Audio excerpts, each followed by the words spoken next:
All right, here we go.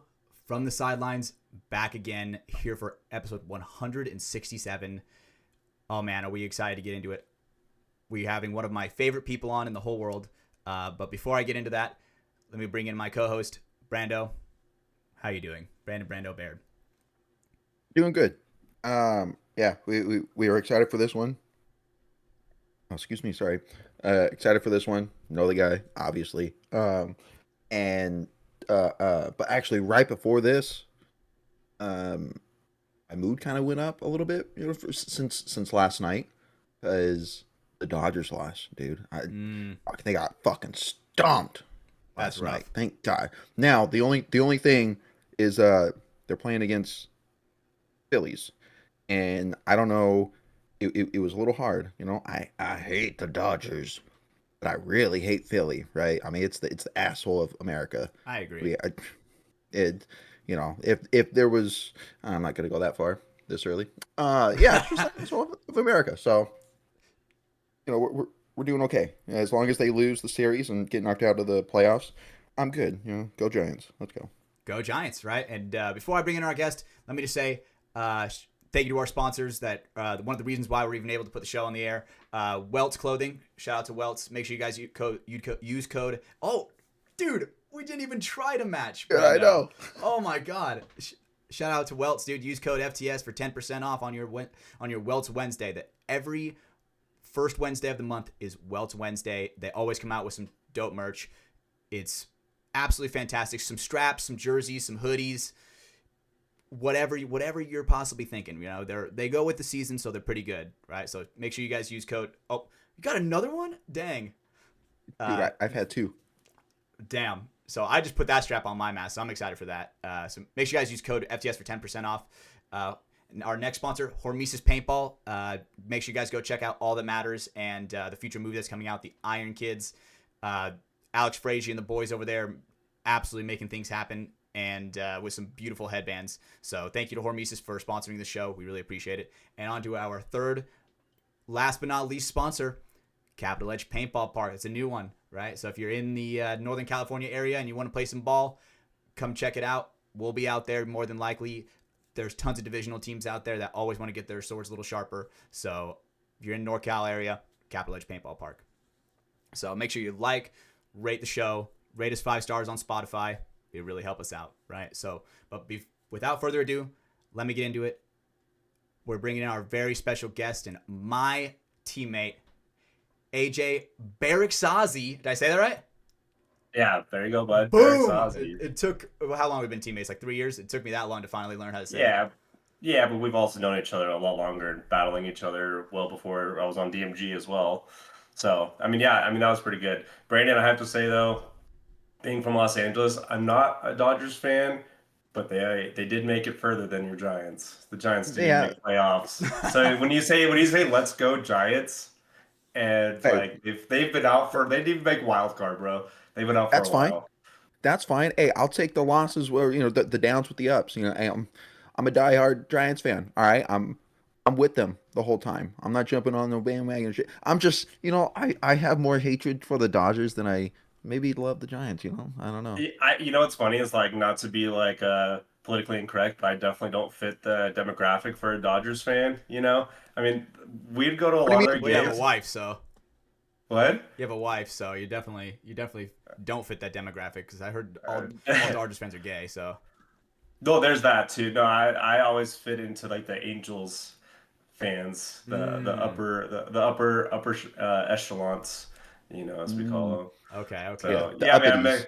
Yeah. Anyways, yeah, I'm excited to be here, guys. I appreciate you guys taking the time to put this all together. I think what you guys are doing to help grow the sport, to help definitely put these things out into the world. I think it's awesome. With everything in the world right now, all we really need is like positivity and bringing the sport a good name, good vibes, and yeah, big shout out to Capital Edge, the Baines family. They've been huge. That's really the only paintball family I've truly known the last like 7 years that have really been able to help me grow and lead me to DMG. So yeah, I'm excited to be here and get into this podcast. Absolutely, brother. And dude, it's great to have you on. It's funny because when Ryan was here, he was always like, you know what? every once in a while, we'll just say fuck it, just bring on one of Hatch's teammates to start telling stories, right? And so, dude, AJ, it's your time, brother. It is your time, bro. So let me just say, it's great to have you on. I'm excited to get in. I'm very excited to get into it. But first things first, bro. Tell me about yourself, dude. Who is AJ Beregszaszi? How was it growing up? Tell me about your life. So is Andreas Brian Beregszaszi, or in Hungarian it's András. András. Okay. András Damn, Beregszaszi. dude. I'm a 33-year-old male located in Gardnerville, Nevada. Expert cat enthusiast. Happen to be in the insurance business. Let's see how I got into paintball. Um, Before I get into that, I'll tell you like how I grew up. So I'm originally Yeah. from Los Angeles, San Fernando Valley to be specific. I actually got really big into paintball from just being around guns and like being really involved in like shooting, archery. I was my uncles, my dad always took me shooting, so I was always around guns growing up. I wasn't like your typical birthday party kid, which was funny because there was actually like this Lutheran sleepaway camp I went to up in Arrowhead, and I Okay. went there every year. And so one of the first like 4 or 5 years I was going, I was always doing the archery camp. And I remember there was this one counselor and these other couple kids had these magazines and were showing all these pictures of paintball guns and paintball stuff. And I just was like, man, this is so cool. Like, what? I wanted to know more about it. And I remember there were like these like summer camps that like during the summer I would go to like just for like the day kind of thing. Mhm. There was like one of them was called Balboa Park. There was another one like VNSO. It was like these camps that like you like kids would go to throughout the week, just kind of like a school program, but like you go to in the morning, do stuff throughout the day, and then your parents pick you up in the afternoon. But like every so often, they would do like field trips, and sometimes they would go to like paintball parks. But like before Mm. that, like I remember really like multiple times wanting to play, wanting to go, and we had like a family friend who him and his dad like had paintball guns, and they had been once or twice, and I was like, man, I gotta do this. The funny thing is like my mom was so against like me getting a paintball gun. My You mom know, was she's too. like, I don't want that CO2 tank in the house. It's gonna explode. Yep. You know, this, that, it's dangerous, blah, blah, blah. And so, as an only child, I had to find ways to like to have fun. I didn't really have like I had some solid friends and whatnot, but like I was always the one that was the go-getter in instance of like extreme sports. Like I was the one that was I grew up skiing and snowboarding. I grew up water skiing and wakeboarding. I grew up doing the dumb stupid shit like my friends and I would, when they say like on those Jackass movies when it'd be like, "Oh, don't try these things at home." Hmm. Oh Yeah, yeah. my friends and We're I would trying them. be well, we would try things that we made up on our own. Like so it would Hmm. injuries would still happen. Like there's one thing we did where I had a trampoline, and for one of the times I got a pool table for Christmas. So we took all the pool balls off the table, put them on the trampoline because we had one of those with a net. Okay, We all so you started couldn't fall jumping on the out. trampoline. Yeah, and of course we put the pool balls on there so the pool balls can't go anywhere. So we jump on this trampoline and the pool balls are just flying That over, sounds smacking us in insane. the shins. It was stupid. Like we had nothing better to do. But I think that's the one thing about our generation is it got us to get out, be outside, figure things out. So for me, like I was that one kid in that friend group that really just yeah, I was playing baseball growing up, but I wanted something more. I wanted something more like team oriented. I wanted something that was just I get to shoot projectiles at people, not hurt them Extreme. or yeah, not kill them kind of thing. And I remember like I started collecting magazines. I started back then when Faceful every now and then would come with like DVDs. I Mm. got a Faceful magazine with a 2004 World Cup. So June of 2004 was the first time I ever got to go play, and my mom's boyfriend at the time, his son drove me to the paintball field. I played a couple rounds, then I went home for the day. And I remember the first round was at this place called Paintball USA right off the 5 freeway. It's no longer there. It's like a truck yard. And if people that are from SoCal or know that area, they'll know exactly what field I'm talking about. I think it shut down probably like 2009, 10, maybe. I don't know. Place was a Prime dump. time But recession. oh, dude, this is back when like marbleizers were huge and like all the paint was like bored at like 9.5. Anyways, my first round, I remember going out there. had a rental Titman 98, I think. I had a JT mask that I didn't know that you could tighten, so the thing was like falling off all over the Oh, place. And in this first round, I remember being up on this hill, looking down. I see this team just swarming towards us. I'm like, fuck, I don't know what to do. Like, and then I remember just getting lasered right in the fucking neck, and I like lost my like breath. I like dropped the gun and everything. This is the first time I'm 11 years old, no, you got and shot for then real. oh yeah, and then like what's funny is that like here I am years later, like having like a weird experience on the first time, turning it into like a full on like love for the game and the passion. Hmm. So yeah, like being an only child, like I said, it got me to discover something new. You know, like I said, I've played all kinds of team sports, and I feel like with paintball, there was always just something about it that I can explain. But the one thing I always say, you don't really experience the beauty of it until you've done it. Absolutely. And so I did birthdays. I had friends come out. I took friends, we I bring paintball guns to the camping trips and we'd shoot them around, kind of thing. But no one really understood, and I started like competing in like small little like hyperball tournaments, 3-man things in like 2000, like 8 or 9, I think. How old are you I at that went time? from 2008. Let's see, 2004 is when I started. I was 11. So 2008, I was probably 12, 13. Oh, no, let's see. 15 or I'm so. off. Yeah, 15. I think I was actually doing the hyperball stuff even a little bit before that. It was Hmm. I remember no, I played with this kid Taylor Jacoy. He lived in Thousand Oaks, and we were playing at Paintball USA out in Simi Valley a lot. Is when I started getting like, and I was a chubby little kid. I think I was 2000. Yeah, I must have been like 14, 15. It had only been a couple years. Yeah. I started off. I got my first gun. I actually, what's funny, the first gun I did get was not even like a brass eagle, like a lot of people talk about. Okay. It was this like cheap like plastic pump thing that had Oh. to shoot like 50 calories. I got it at a hobby store, like the hobby store that Okay. sells like Interesting.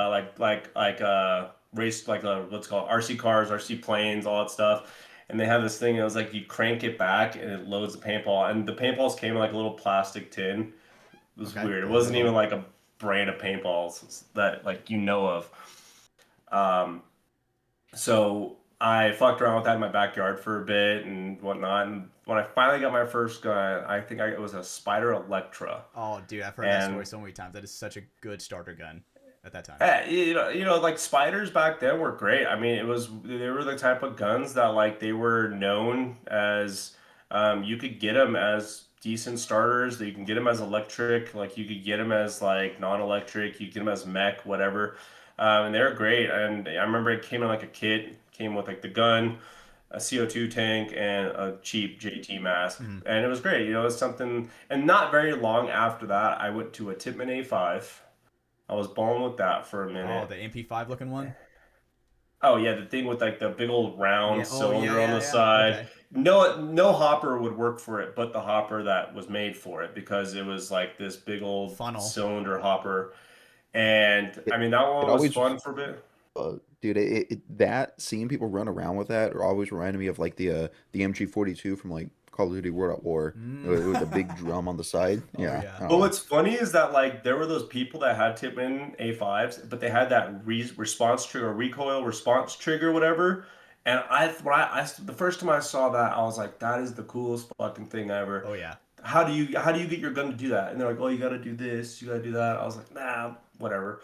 I think I saved up and like think I sold it or something, and then I went from like an octane shocker, or like I remember I had a GZ Timmy, like that gray wash blue GZ Timmy, or it may have been a Crystal Soya Intimidator. But my progression of guns kind of started going up quickly, and I would, as a kid in junior high and high school, it's like in order to get a gun, you have to sell another gun. And I remember in 2000, I think it was 2005 or 6 is when like the first egos came out. Okay. and I was playing a lot up at this field at Castaic. It was used to be called Castaic Paintball I Park. think I've heard of this place. I've probably even been there actually. No, hold on, because then it changed to California Paintball Park, and now it is currently it's one of the guys from the old Critical Oh, Pro, dude, Combat Edwin Paintball Park or something like Dolaplant. that? Yeah, I think no, not it might be Combat. Edwin Dolaplant. They just did the whole what's it called, HK Twitch streamer tournament there. Oh yeah, and they got Oh, swatted. Yeah. Dude, So okay. that was a field I started playing at a lot, Then you're a and like forefather. that was like a, you know what? So it's funny, and I'll get to this in a second. But that turf field that they have down below, it used to be up top, and the team I was on back then was the one that got them to switch it to turf, and I'll get to that in a second. But there's a kid there that was playing all the time, and I ended up carpooling with him and his mom and whatnot. And I remember he got the Ego, and he had the like the red to white fade Ego 5, and I was Oh like, oh, that's so damn. cool. I want one, and they were just so badass. And I remember one time, I think it was my birthday, or I did really good in school or something one year, and my mom comes home one day. She's like, go check the car. I was like, what do you mean? Uh She's like, go oh. check the back seat of the car.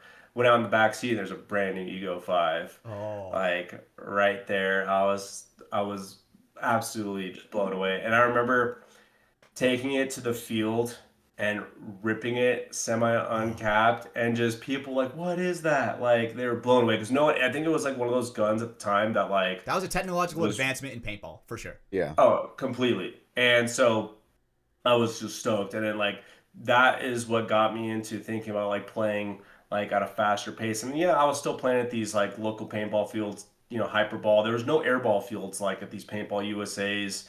It was always like, these trenches, these hyperballs, but I always liked the Rec ball, hyperballs right? because I like, yeah, it was rec ball. I mean, like, there wasn't tournament fields like there is now. There's an airball field at every field you go to. Um, so yeah, what ended up happening is I started getting into like the tournament scene, and I think I started competing like 2000. Like throughout high school, I kind of like I was playing a lot, but I wasn't really competing just because with school and baseball, it was kind of hard to balance out. So when I got into like my freshman year of college is when I really started like trying to find a team and competing with like the tournament scene with airball, so to speak. And this is back when like Super 7 and NPPL were really big and PSP was really big. Um, so I found these group of guys that like one of the guys was the owner of the Rockstar Factory team. His name was Mike O'Malley, and I think he played pro for, I don't remember what teams, but he was running the factory, the pro factory team, and they had like a feeder team that I essentially joined, and we started off like doing like 3 man.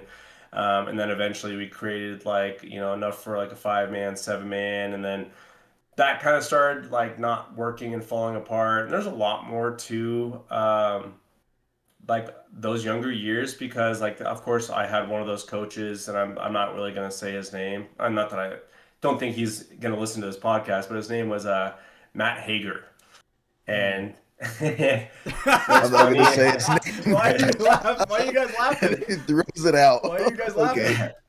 Well, so okay, so when I was on Mike O'Malley, the Rockstar Factory team, like we were sponsored by Rockstar. I had one of the first Rockstar Geos, like the whole anodized, like factory made Rockstar Geo ones. Damn. Thing was money. Wish I never Legendary. sold that.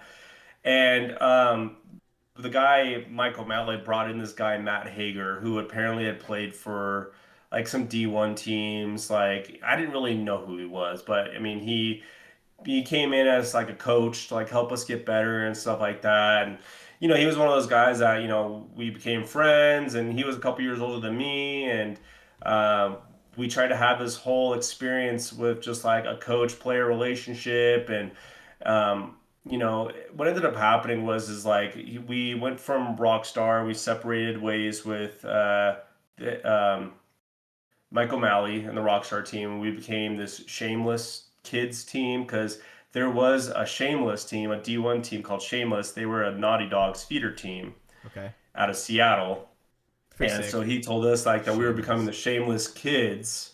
and apparently there was like no affiliation. It was just Okay. like, what the fuck? Like, we were misled. Anyways, this coach did us dirty. This guy, Matt Hager, he scammed us big time. He just is another one of those coach stories where he took money from us and told us we were getting a MacDev sponsorship, and Ooh, he yikes. told us Yeah. we were getting a Road or Die sponsorship, all that stuff, and dude had a lot of issues, and it ended up like a lot of us from that team kind of just like went off and kind of made our own thing to where um, a lot of us started playing up at Warped Paintball, which was uh, Glenn Forster. Forrester's field up past Castaic.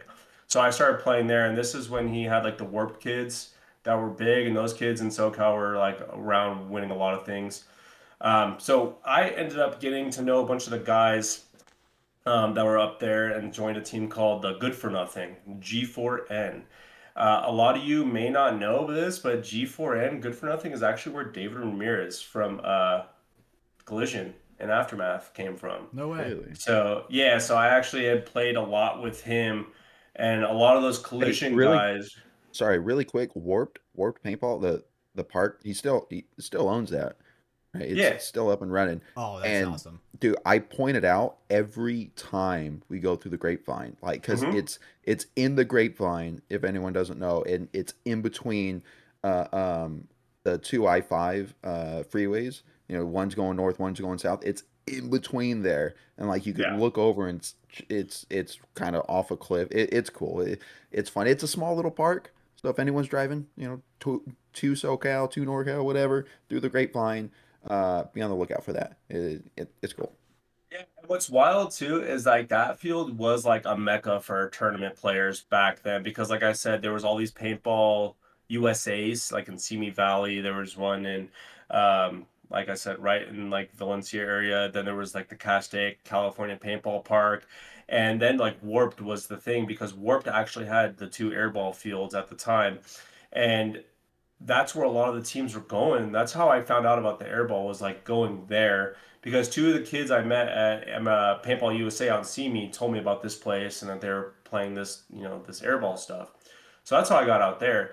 At the time too, like the airball fields were so slanted, and I remember like there was a time where he actually like leveled everything out and brought the back of the field up so like the field was leveled, and that's where I did all my playing and practicing growing up for those 7-man days and being with G4N.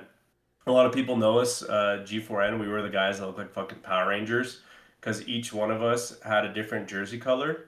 Okay, interesting. So like yeah, and so which was funny because it was like that was like our thing. Like we Mhm. all had the same jerseys, but each one of them was a different color.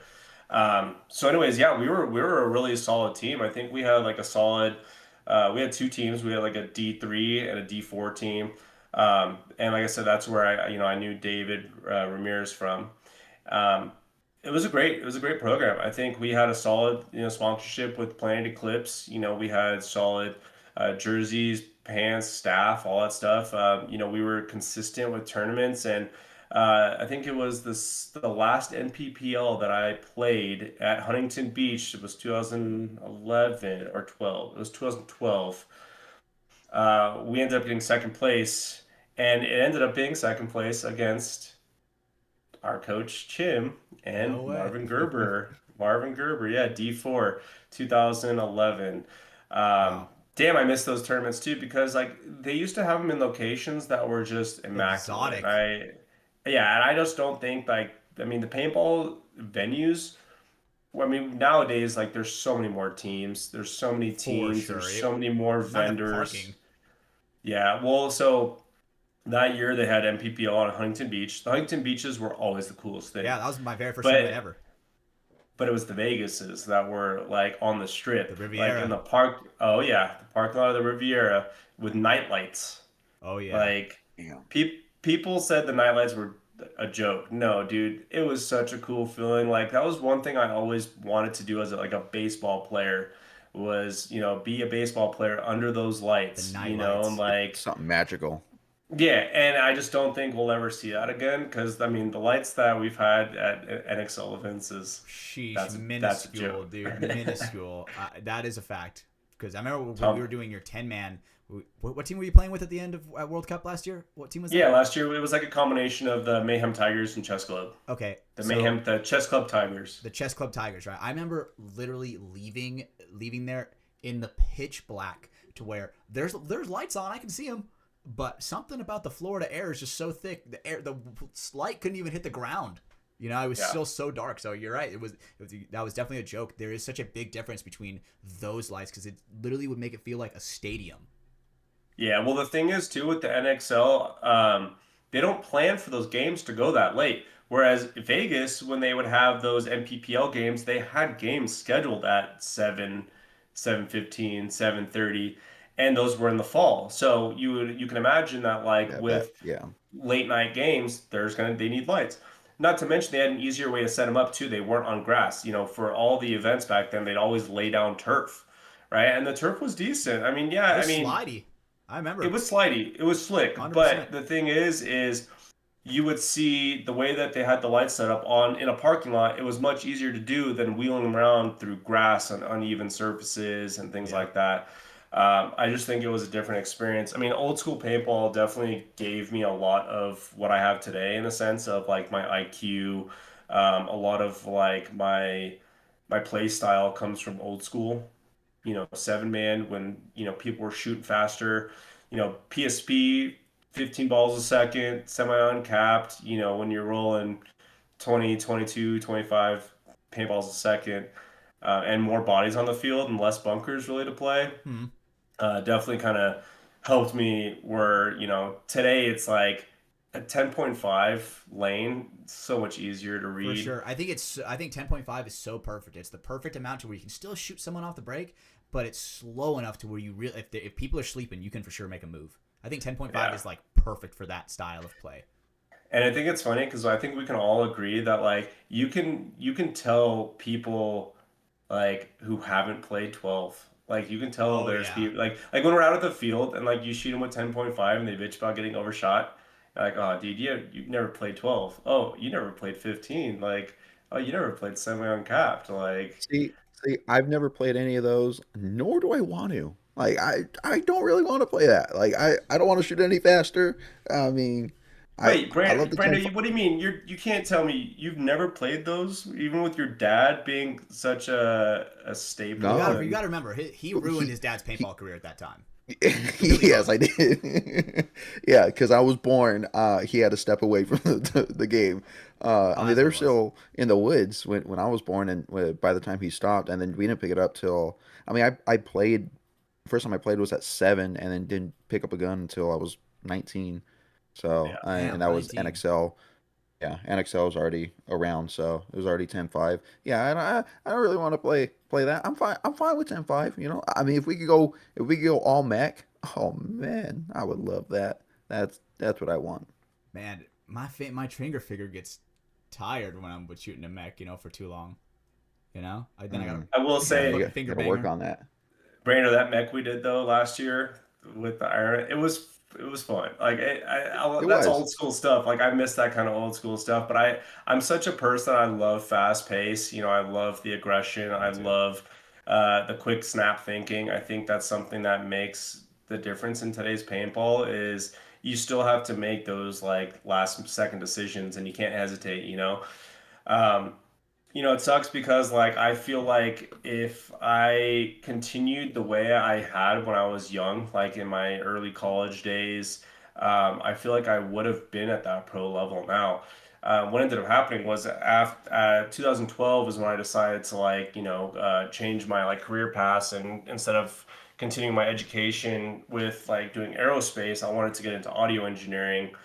And so I stepped away to go to like a technical trade school where it was just so rigorous, and it needed my full attention, and I had to take time away from paintball. And shortly thereafter, um, I got into my habituals. And so to kind of dive into that, like when I got into college, um, I it was a new world for me because going to high school, I went to a very like a Baptist like Christian high school, and I was completely like straight edge, throughout high school kind of thing. Like I didn't even drink. Like um, my dad was an alcoholic, so I knew what that was at an early age. So for me, it was like, I don't want to do that. I don't want to be like my dad. But in high school, I didn't really like have like that friend group that I truly fit in. Like I kind of was just like a floater. I would go hang out with these kids and go hang out with these kids. Like I wasn't part of any one clique. And so when I got into to college, it was like a completely different realm of like being away from like a Christian style school where in college people are so free speech. They don't, the teachers are saying curse words and you're just like, whoa, Yeah. this is new. Hmm. Girls are wearing things that I don't even know what that is, but damn, that's small. Like Promiscuous, brother. yeah. So what ended up happening is that like I actually joined a fraternity my freshman year of college. Because I was like, oh fuck it, why not? I've seen all these movies, and the Sounds like a Which fraternity. great one? time. I actually joined a fraternity called Pi Kappa Alpha. Pi They're Kappa Alpha. What's your yeah, what they're was your secret handshake? Do you guys have like a secret handshake, or do you guys like doc or I mean, something? I can't divulge that information, but what Mm. I can tell you is that they're notoriously Whatever. known for getting kicked off campuses for butt chugging, for spiking women's drinks, all the fun As they things. deserve, Yeah, deservedly. Yeah. yeah, Hey, when but you're a part of Pi Psi we were, Fugma, you can do what you want, whatever. hey, but we were scholarly gentlemen. All I can say is, uh, You got A's. Yeah, well, it's funny because like I was actually going to junior college and I wasn't even like part of the university that the fraternity was at. So I went to Pierce College, or you can call it UC Winnetka Tech or whatever you want. It was a junior college in Los Angeles, and I actually joined the fraternity at CSUN, which is California State University Northridge. Um, they had this thing with fraternities that like, oh, you can pledge kids from like junior colleges as long as they have intention to go to CSUN. I never had any intention. I just said I did because I wanted to be part. I wanted to party, meet women, and Yeah, you stuff want to like be that. cool? Hell Because yeah. I just didn't have that experience growing up, so it was so new to me that I was like, fuck it, like let's try this out. And obviously there's the whole pledge process, and there's what they call hazing. I mean, yes, there was times where hazing happened, but I think there were a lot of life lessons that came from pledging the fraternity in a sense of one, like one of our biggest things was like don't quit, like don't be a quitter. Okay. Like I think I've carried that a long ways with me with like not quitting. A lot of it, it weeded out the week of like if you can't get through this, how do you expect to get through like an 8 hour workday, or how do you Yeah. expect to Okay. get through this challenge in life? How do you expect to get through this challenge? What'd you have to do? A lot. Can you dive into that real quick? What are some of like the hazing, the initiation? Did you guys have to go in like a dark room and like prick your finger and pinky promise? No, it was a lot more mental. Like it was not something where we didn't have to do no elephant walk. You know what I mean? Like we weren't having to do. Elephant Wait, walk. Brandon, you look like you don't know what an elephant walk is. I do not. Just put your mind Enlighten me. together, brother. For the love of God. Yeah, why don't you just Urban Dictionary it for Yeah. a second? All right. All right. We didn't have to do any like physically like demanding stuff for the most part. It was all mental. Like, and that's the thing that I truly look back and appreciate it. I would say it's not much different than what people in like probably like boot camp and special forces or things like that get because Damn. So you went it's to Special really Forces fraternity?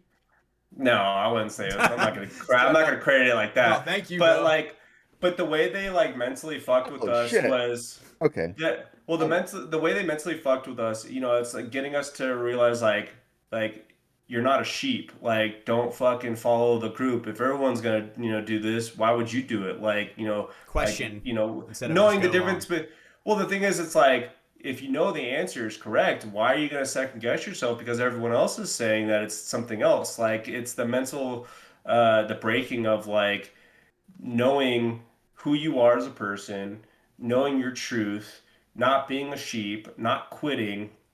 Like, it was those kinds of principles. And like, a lot of those I've taken with me along the ways. Still some of my closest friends to this day, even though I don't really get to see them all the time, are from my fraternity. There's only a select few that I pledged with that I'm still really close with.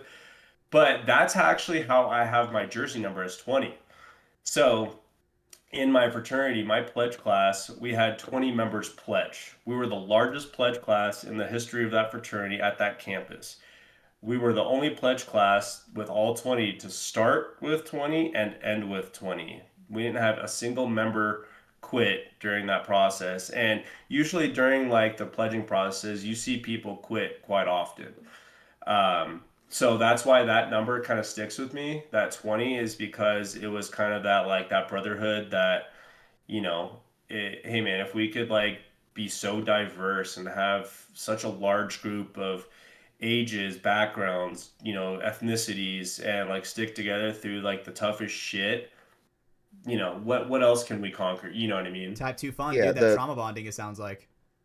yeah, Yeah. the all 20 of you bought in, right? And damn, that's cool. Okay. And now for the 20 of you did being a part of Pi Kappa Alpha, but your class of 20, do you guys go by a certain name or anything? Like did you guys come up with anything just for your 20? Sinister 20. So our pledge class, like our pledge class name was Gamma Mu. That was our specific letters. What does So that mean? Pi Kappa. So Gamma Mu was just like that was our pledge class year, right? So we were fall 2010. So for every semester that goes on, they use like the next set of like Greek lettering for like the like so Zeta Omicron was like the like my I guess the guy who ran that was our pledge president, the guy who ran everything, like he was already an active member. His pledge class was Zeta Omicron. So it kind of like it's just this thing where like every like so it started off with alpha and then it went all the way through. So gamma mu and then the next time was gamma theta, gamma zeta. Like that's how they just like label out the pledge classes. The chapter, so my chapter was Zeta Omicron, right? So there was Zeta Omicron, and like at a different It's my college, favorite they're a different Decepticon. chapter. Yeah, so everyone has like different chapters, and for our same thing with pledge classes, we were Gamma Mu, so we always did like the Gamma Mu or whatever it was. Gamma Mu was our like Hey, our whoa, thing. game signs, game signs. Hey, we're not. Come on. We're reversed, so maybe I have to do it this way. It's hard to tell between like if there's a fine gray area between fraternity, cult, and gang. It's a very thin gray line between all three of those. Basically all I the mean, same we were thing. And done. We paintball were. team. I mean, It's also in there. yeah. Well, the thing is, I think that's like what like drew me more to paintball was like that brotherhood aspect. Mm-hmm. You know what I mean? Like, a lot of my close friends at the time were through paintball, and like, so I had my differentiation with my fraternity brothers because we'd partied together. We went through all these things together, and then there was like my paintball, and those two didn't mix, which was nice because I had to find balance of like having like my college party friends and like my paintball my guys, right? Some of those guys I'm still really close with, like I said. A lot of those guys I see around every now and then at events and tournaments, and to me, it's just really cool to see a lot of those guys still balling. But with how we've turned out as a DMG, it's like I think about how I've been with other teams. You got to think about like we're practicing together, we're traveling together. We're with each other so much that like that has to translate to how we are on the field. Mm-hmm. I agree. And it was the same thing with my teams back then. It was the same thing with the fraternity, man. It's like, we went through this together. How are we going to use this later on after like we, get through initiation or whatever you want to call it? Um, so that was just one thing that like really stuck with me is like that type of brotherhood and a lot of those like mental concepts that were instilled in me. Like I think you guys see a lot too in me. I don't know if you guys ever really noticed, but like the don't quit. Like when we're out there and it's fucking hot and sweating, and like you go back in. Okay, yeah, sure, I'll go back in. Yep. I feel like for me, it's like I'm not gonna like if I really need a rest, if I really need a point, I'll stop and tell coach like, hey, I need a break. But for me, it's like this is my opportunity to keep going. Like, why would I want to give up the momentum? Why would I want to give up, the ability to like go out there and help my team? So for Especially when me, you're on it's fire, dude. When you're on fire and it's like you're putting the pieces together, you're doing your job, you're hitting your shots, and then it's like it's almost like a stat boost where you're more efficient at it. Your breaths are more efficient. You're like, coach, put me in. I'm on fire right now. Like, do not sit me. It's that kind of want. When that was like apparent that that I took notice like from you, right? You're always like that. You're not one to say no, coach, kind of thing, as you said, unless you absolutely need it. But typically during the practices and whatnot, you're down to run one more. it was it World Cup, our first semi-pro year when we were playing Greenville Growl. Greenville Growl. Dude, yeah, and it was miserable, fucking God, and so hot. And I remember you, myself, I think we played every point of that, and I remember you coming in like huffing and puffing, but like we were doing good. And Jim calls you, and you were like, hold on, it's like no, no, no, no, you're going back in, and like you went, all right, like you settled in, all right, Yeah, it's cool, that mental I'm fortitude. good to go. Yeah, well, the thing is about that too is that like that bunker I was playing, that America, I was the only one that really knew how to play that bunker as well as I was playing it. You know what I mean? And I think with that part was like once we started that comeback against Greenville Growl, I think it was in my mind, I was like, why stop? Like we have to keep going. Like this is something where like we have it, we have the flow now, we have the get together. Let's keep going. You know? Yeah, especially if you stop, And you lose. If you stop, you lose. When in that well, situation we were in for sure. and that was that thing where we, like we had such good pit help that time, but we did have that that one individual who was like I'm like drinking water. Poor Al. He goes, "Hey man, you need to save some of that water because we're running out." I'm like, "What do you mean? I'm playing." Like Yeah, we're probably at like point like 6, 7 at this point, and I'm like, people bro, are tired, dude. There's a lot of me points and being played. Brandon, Dude, yeah, me and Brando just keep locking eyes. We're like, okay, dude, let's go out there, keep doing it. And like it was 9 points in a row, and it finally came down to where like that last point where like Chim sat you and I, right? Where it was like that. We had like it was like a 30-second point. It was either like we win this and tie it up and go to overtime, or it was like, It's over. you know, yeah. And yeah, that was the yeah, thing, because like it was 5-4, and like Brando and I yeah. had ran 9 points in a row. And then Chim was just like, all right, you two are done. Like, I'm just gonna send these other guys out there and just run them because this was the last like point of prelims, And it was like, Mhm. well, if we do make it to tomorrow, I don't want these two burnt out. And I remember like going into that HK pit and like gearing down, Oh dude. my dude, And I laying there for an hour trying that to was cool down actually with like no traumatic, water. bro. No bullshit. Because like, dude, I remember going because dude, we played so many points. I remember going back there, dude. It was like taking off my dry fit shirt, bro. Was like taking off like a second form of skin. It was so heavy and so wet that I was literally dripping like off of my fingertips, like from my sweat coming down my armpits, like sweat off the Dude, tips of my mustache, bro. Yeah. my curved toe was sweating. I didn't know Yeah. I could sweat from some of these places, but like, yeah, it was one of those where like we were in the shade. I'm having someone like fan me with like a shirt, like my wife's there, like fanning me, and I just like I Couldn't didn't cool know down. how it just would not like would not stop sweating. And like, yeah, we laid there for a while, and I An remember like hour. someone was like, yeah, I remember I think someone was like, yo guys, we gotta go pit for impact, and me and Brandon were like, the fuck we are. Yeah. We gotta go. No, we're No not. fucking way, No, dude. we're not.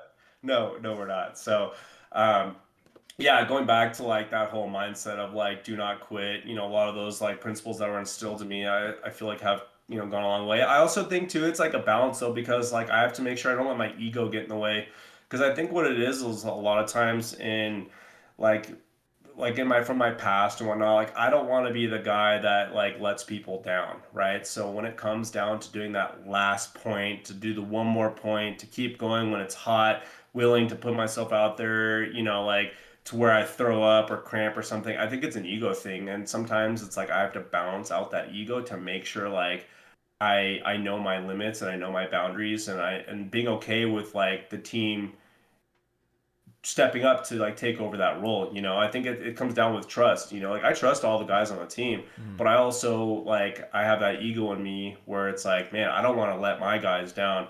I have this like fear that if I'm not on the field, like are they going to be able to hold up their end? So being mindful of that, I think, is huge. And that's not something that's just like, oh, one day you wake up knowing about ego and knowing about that balance. It's something that you definitely have to practice. And like, I always have to remind myself with that comes humility and being humble. And a good person that reminds me of this all the time is fucking Paulie Paul, dude. Um, Dalai Lama. you know, over the years, Paul and I have been playing together. We started playing together back in 2018, 19.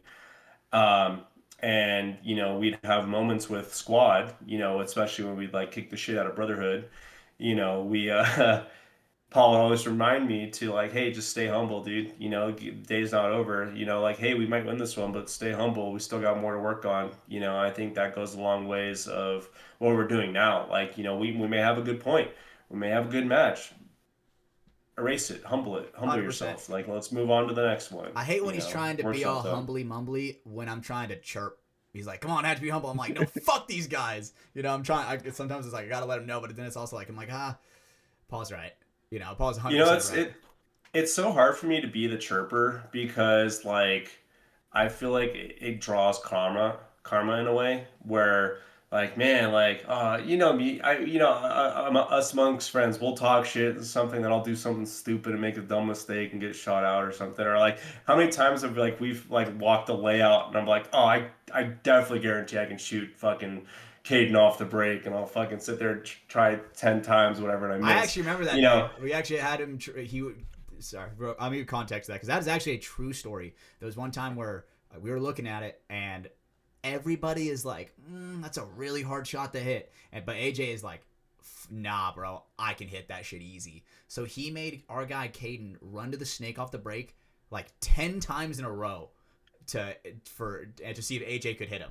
And what was the end result of that, AJ?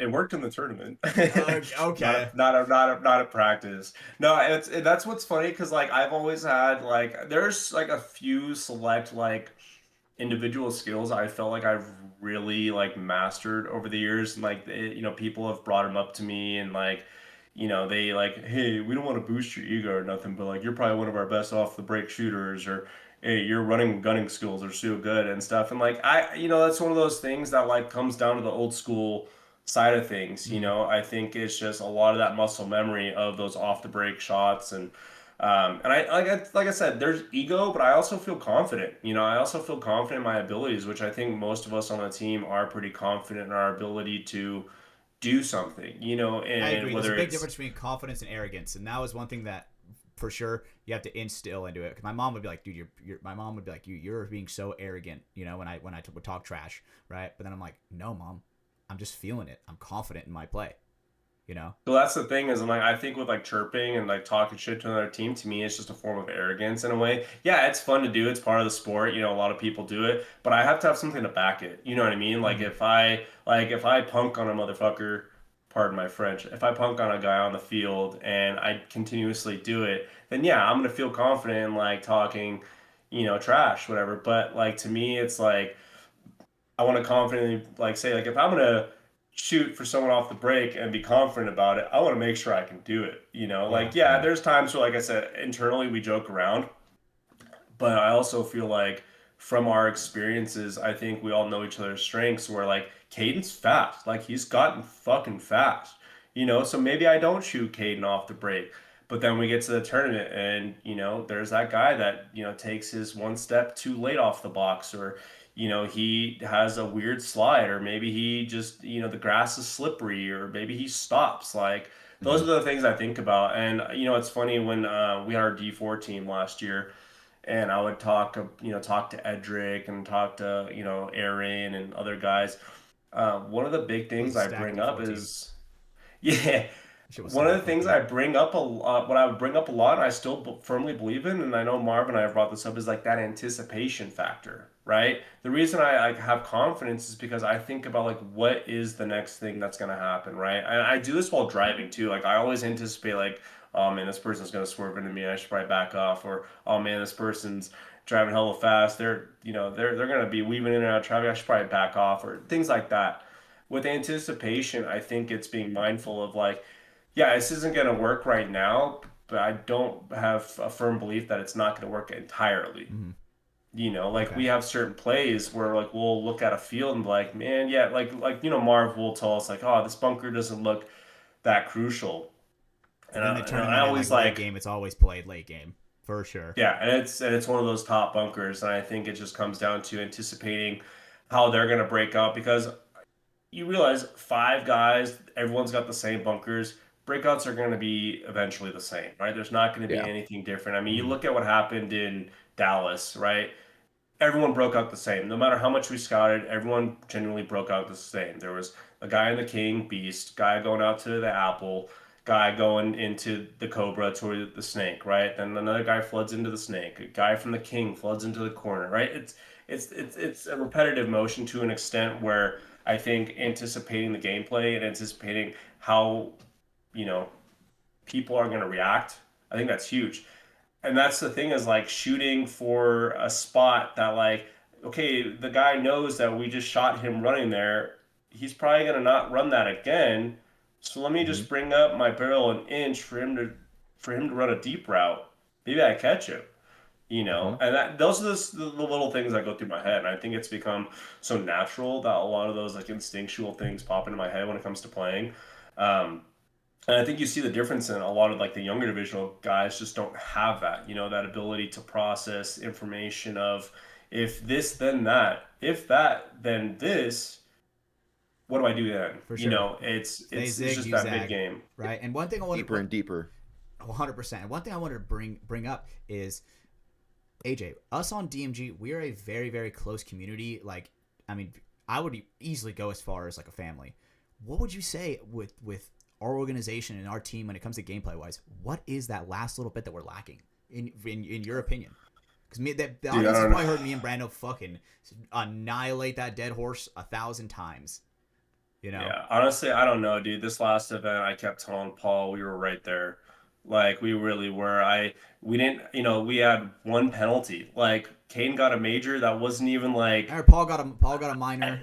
I'm trying to think of oh like who yeah, else but got a that penalty. was a minor in like a four For sure, for sure, for like sure. a 18-second point running up the field. You know what I mean? Like we didn't have any penalties that drastically affected our game plan. I think we were dude, we had points where we were shooting two, three bodies off the break. For You sure. know, we were making it for the most part to our spots alive. We were moving down the field. You know, we weren't letting the clock determine our game. I feel like the one thing I told Paul afterwards, I feel like we should have used that middle push so much more, like that running to that Boston, like going to pushing that mega. I feel like, man, if we would have done that, it would have been so much Sometimes different. try to describe it like the center brick stuff like that, just because people don't know our calls. Try to paint just I try to got paint a you. picture. So for our Boston, that it was that wedge on the snake side, and then there was that center brick, and um, we had the little W right off the Mm-hmm. home box. And there was the two plays where the one Paul runs up past the W up to the wedge, posting on the snake, and then he ended up doing a highway run, shooting three bodies. Right. Then there was the one play against Nasty when I did it. I shoot two bodies off the break. I shot the guy, the snake side can, in the home body, and then I ran up there because that's when you were right there with me, Hatch, on the Dorito side. Because I remember I was in the wedge on the snake side, and I popped over into the brick, and then we went down, and I fucking shot that guy in the Dorito, and they drew a minor on him because he got shot in the face, and he just kept shooting me, right? Mm-hmm. I think that was one of those points where I'm like, man, we had that like that momentum right there. That was it, right? And they started a body down, and then we went out there and we shot a body off the break, and we were all at the 50. Caden was at the wedge. I'm at the brick. You're at the other Dorito 50. You know, we were all in the spots, and I just think that like we had driver gas pedal the whole tournament. You know, and I just don't know what it was. I mean, the communication Sounds was like we just so choked the way strong. you're describing it. To me, I feel like it was just like the one thing that frustrated Paul on Saturday was that our snake side just wasn't doing what they I were agree. the first I day. felt like people were You like, know? dude, do not fucking go in the snake and shoot inside, right? Play the fucking wire, get down the field. But then we Yeah. ended up doing the exact same shit that we were telling ourselves that our snake side not to do, right? And they would Yeah. just fucking go to that quick, like the easiest part of the snake to get to, basically, and look inside. And I'm like, bro, we need to fucking get our asses down the fucking field. You want me to be honest? I think a big part of it is I think some of us on our team deal with hesitation issues. Like we're in fear of making that effort and then making a mistake, right? Like so, you know, you make a play and then you get shot and then you leave your guys alone, or you try and make that play and then you get a minor or a major. Like I think that's where a lot of our guys maybe there's hesitation, the choking is that like like there's fear of the end result instead of it like being a positive, like, man, this is gonna work. We're gonna shoot these guys. Like, we're gonna win this point. I think there's like, damn, I don't want to be the guy that fucks Would this you say it's a up. confidence issue then?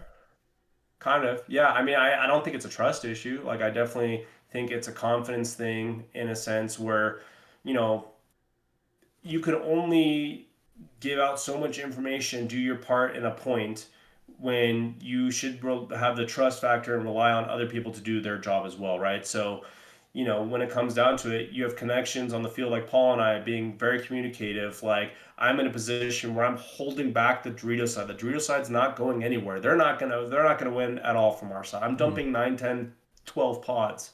They're not gonna move. Paul is in the Dorito can doing his thing. He's slowing down the snake, right? Mm-hmm. You're pushing down the Dorito side, and you're going in stabbing dudes, right? Like, Yeah, I but felt in like the there were multiple snake, times it where I would was like go and stab one or two dudes and we would still lose somehow. yeah, and It's I like, think how it the was fuck is that even because happening? I just think the snake guys, it's the playing inside, it's the trying to sit on the wire to win a battle that you don't need to worry about. I think it's just the smallest things, dude. Like, our communication, I think was the best our communication in a I'll long agree with that time. for sure. I think our clock management was the best it's been. Like, multiple times we're forcing them into a towel, like, and that's discipline, right? For That's the sure. discipline we need to play at the semi-pro level.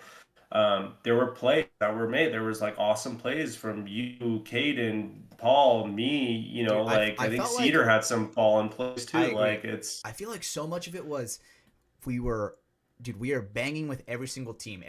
At no point did these teams get away from us, where we had to make a yeah, huge ass comeback. But I just felt like we would be tie game or like we'd be down by one, and then we just wouldn't be able to clutch. We wouldn't be like it would when it came to the chaos and the scramble. We were always on the bottom end of it. yeah. I mean, I think we're getting it too close because like all of our games were 1 point For losses. sure. I mean, yeah, Nasty was a 2 point loss, but that was because Caden in that one-on-one with 10 seconds left, the dude at the buzzer, whatever. Like, that was theoretically like we had that point. We all were on their side of the field. We're all just dying stupid. Mhm. I mean, I remember being up in that brick, just fucking so out of breath, so tired, I and actually remember your I body was just, language. I remember actually I could tell. You're like I'm like damn I like was. I could tell you played a lot of points and you were putting your all in.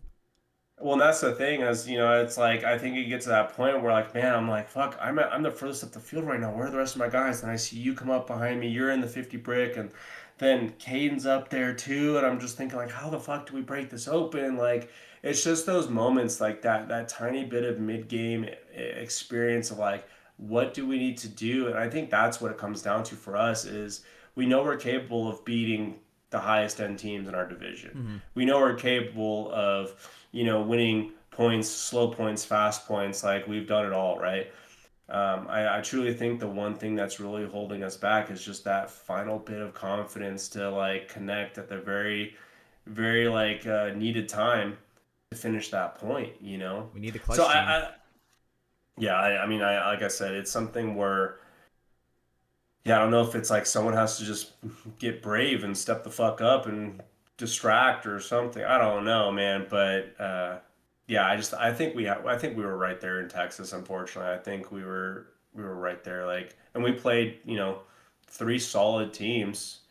Absolutely. I'm not trying to play the weak ones. I'm trying to play the strong ones. Yeah. Yeah, I mean, Armada, like, I'm not comparing Armada, but like, I I mean, to be think fair, like, dude, we beat them by one. yeah, Right? yeah, no, and then that's the thing is like You they can't were. sleep on any team in semi-pro, even if No, not at all. I just think that when I think about like teams in their rankings, I mean, Nasty has been a I top understand what you're saying for contender sure. Like when it in comes like to top paper, four. Armada, we should be winning that match, Well, but we made all it way too three. close. Well, the thing is, I feel like there was only the one true point we really lost was against Shock, and it was one where they shot two of us early. Man, they just fucked with us. But like all three of those teams, Shock, Wildside, and Nasty, all made Sunday. Like, Yeah. three of our like majority of our bracket made Sunday, and we were right there. Like, we didn't lose to. I mean, Nasty mercied one of their teams, one of the teams. I don't know if they it was like Wildside. They kicked the shit out of Wildside. like Wildside was having like some issues, like they were imploding some points, when we were getting ready on the sidelines. And I'm glad that's one thing like we've done really well is like the we don't implode. I agree Like with that. That is one thing that I will say for sure. Paul, he keeps us at a level head, and Chim especially. If one of us starts getting fucking loud like that, and I'm not gonna name names, but there is a member on our team that definitely does get very, very fucking angry sometimes. And yeah, I think we've all had moments where it's like I said, just take a step back, take a breath, and like listen to how you're talking to other people. exactly, and Chim won't. You know, Chim will not let that shit slide. Chim's like, we're a yeah, no, fucking and I team. You think shut the fuck up.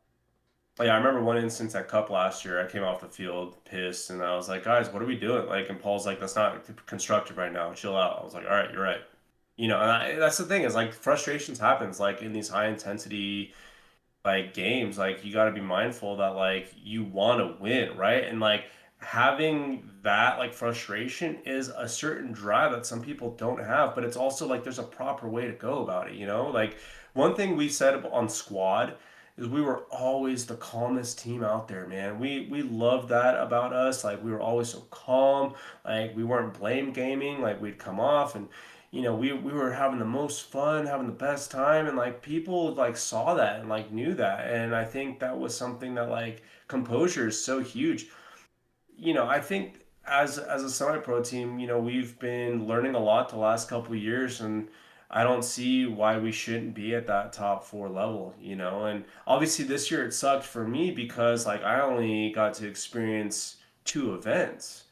Like this year was a tough year for me because, unfortunately my wife went and is still going through, a lot of her sickness and stuff like that. And I had to step away, for the first two tournaments and didn't even really get to practice. So when I came back from Cincinnati, it was so weird to me, man. I just felt like, man, I feel like I'm out of it. Like I was mentally out of it. I felt like I thought I had it, and I just felt like it was something where like, man, I had to get that motivation back. I had to get that drive back. And, I think when we have all solid nine guys full force that have practiced, that have been around, I think, man, we're unstoppable. I So agree. I think that there are times where I look at their five on the other side of the box, and I look at our five, and I'm like, dude, these guys are fucked. Like that's how good I feel when it comes to like our team out on the box. I'm like, dude, I got Paul, dude. I got Paul behind me. I got Caden in the snake. I got Marv behind Caden. It's like,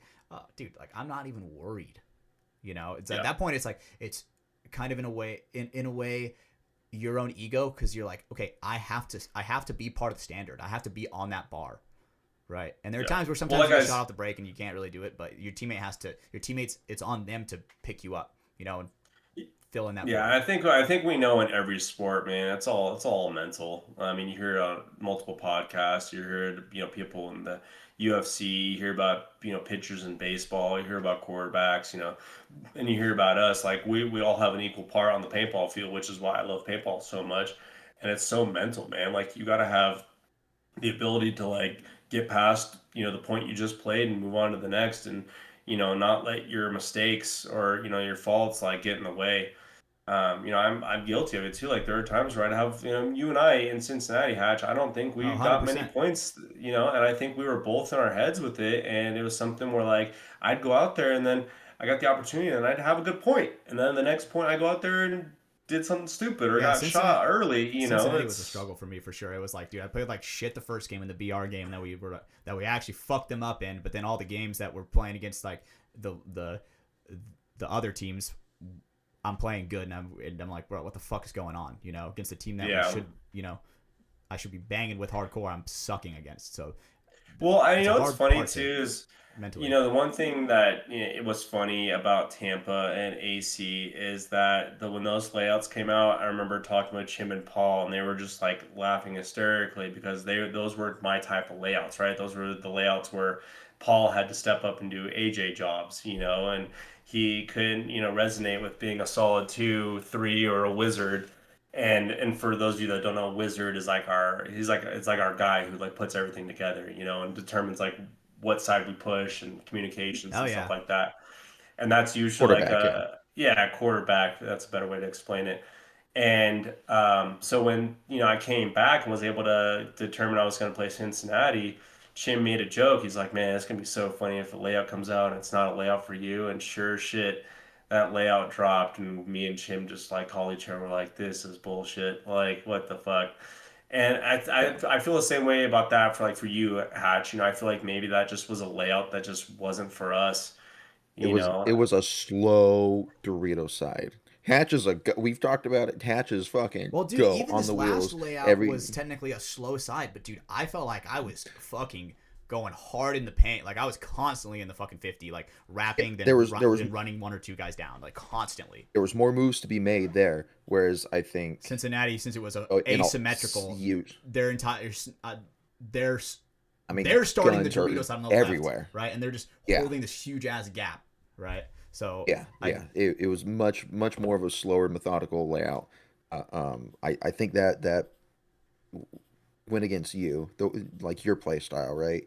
And then it's one thing I have to learn. I have to learn how to be way more disciplined and slower when it comes to those games. And when it comes to practice, that's definitely what I mean. We were definitely trying that this past practice, Brando. Right? We're like, all right, we did. like Yep. slow the fuck down, right? Wait for moves Mm-hmm. to like if we were trying to set up situations where they have better spots than us, but we want to still try to win the point, right? They would have the body advantage and the position advantage. How can we bounce back from that? yeah. And And that's the that was thing hard. too, is like I think with like I said, when you have a layout that you know is not going to be in your favor, that's when you like have to get out of your head and think like, okay, it's Just just to another make it in your layout. favor. Like, yeah, exactly, right? And I think when it comes down to that mental aspect of things, I think you gotta just it's paintball, right? Regardless of the layout, it's still fucking paintball. The same rules apply, the same number of bodies, the same number of bunkers. They're mirrored up just like we are. They have to go through the environmental factors. And I that's why every time a layout has come out, I've done my best to play every single bunker on that field to maybe I do better in a position that I wasn't expecting to play.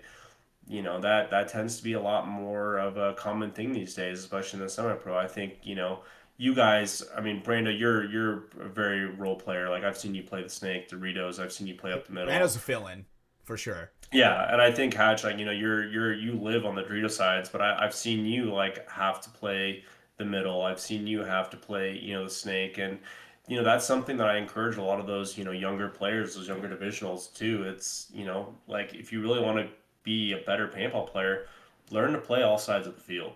100%. Mm-hmm. And it was really hard this past event where because we didn't have Chim, right? Me and Paul would have to try to fucking, he'd be like, all right, Hatch, like, what do you think of this play? Like, going out. And I'm like, oh, dude, let's run it. When we're in this situation, these are the calls we need to make and make sure these people are looking this way, right? And Yeah. that was a big learning experience for me because I've never really, I mean, okay, backstory. I was captain of a DMG squad back in the day, but it was a fucking disaster. Don't let me be captain for the love of God, right? But where I kind of had to take a bigger piece of the pie when it came to the work and the ergonomics of the team, if you will. That was hard, Yeah. And I mean, I do have to give you guys credit because I think you and Paul did a fucking fantastic job. I know it's tough to do as do the whole player coach role, and you're trying to focus on being a player and you're trying to focus on keeping the guys together. I mean, that so many teams have failed with that setup. I mean, Paul and I were a part of a team where that was happening, a squad, and it doesn't work, man. And I have to say, like, you guys did so well with it. You guys were so composed with putting these plays together. And that's another thing I told Paul when he asked me like what I thought of the weekend. I was like, man, those plays were there. It was just like, I just feel like there'd be times where people would get individual, and I for think sure. that's something we have to stop doing. Like, yeah, it's cool, it looks fun to make these big old moves and big plays, but remember that one day where fucking Paul blew up on me at practice that I fucking ran down the middle of the field and shot the last two bodies, but the fact is that I didn't tell him I was doing it. For sure. Like, we knew the information, we knew the last two bodies, we knew where they were, but like, fuck, tell me you're gonna go make this move so I can follow you up and I like agree. we can, and I think that's something that's like completely divisional. Cause like doing that and shit in D4, yeah, it was cool as fuck, dude. You run down the field and shoot three or four bodies, and like, cause that was one thing I would do a lot with squad is that middle body. I would just run down the field and make these moves, but like I would go hit the buzzer. My guys are still in the back line, or the twos and the threes, You like can't get still away with shooting. that in semi-pro. They have no idea what's going on. Yeah, that's the kind of shit too that like it's not successful in semi-pro. Right? And Maybe it does happen it's once, but and I like what you brought up there when it came to we won the point. You made a run through. It was successful, but there's still polishing that needs to be done on the play. Like if we make a call, if AJ were to make a call and be like, "Hey, I'm gonna go stab these guys," instantly everybody behind him is gonna be like, "Okay, let's apply pressure to where these guys can't even look his way, and if they do, they die." You know. yeah. And and there are some people on the team that don't understand that that's the kind of level that we want to be at. Like, even though we're winning a point, we have to critique. We have to polish. And I think what's funny too is that if you look at our group of guys right now, we have such a spectrum of experience too, and like obviously you look at the age group, like we have 20 years of age differences on our team. We have Marv, pushing his 40s. We have Gavin, who's just exiting his mom's womb. Like, it's these kinds of things where, Crazy. I've been playing paintball longer than Gavin's been alive. Mm-hmm. But I also never reached that pro level like Marv did. And don't get me wrong, That's like, completely valid. and that's the thing too. It's like same thing with Caden. I mean, like Brando.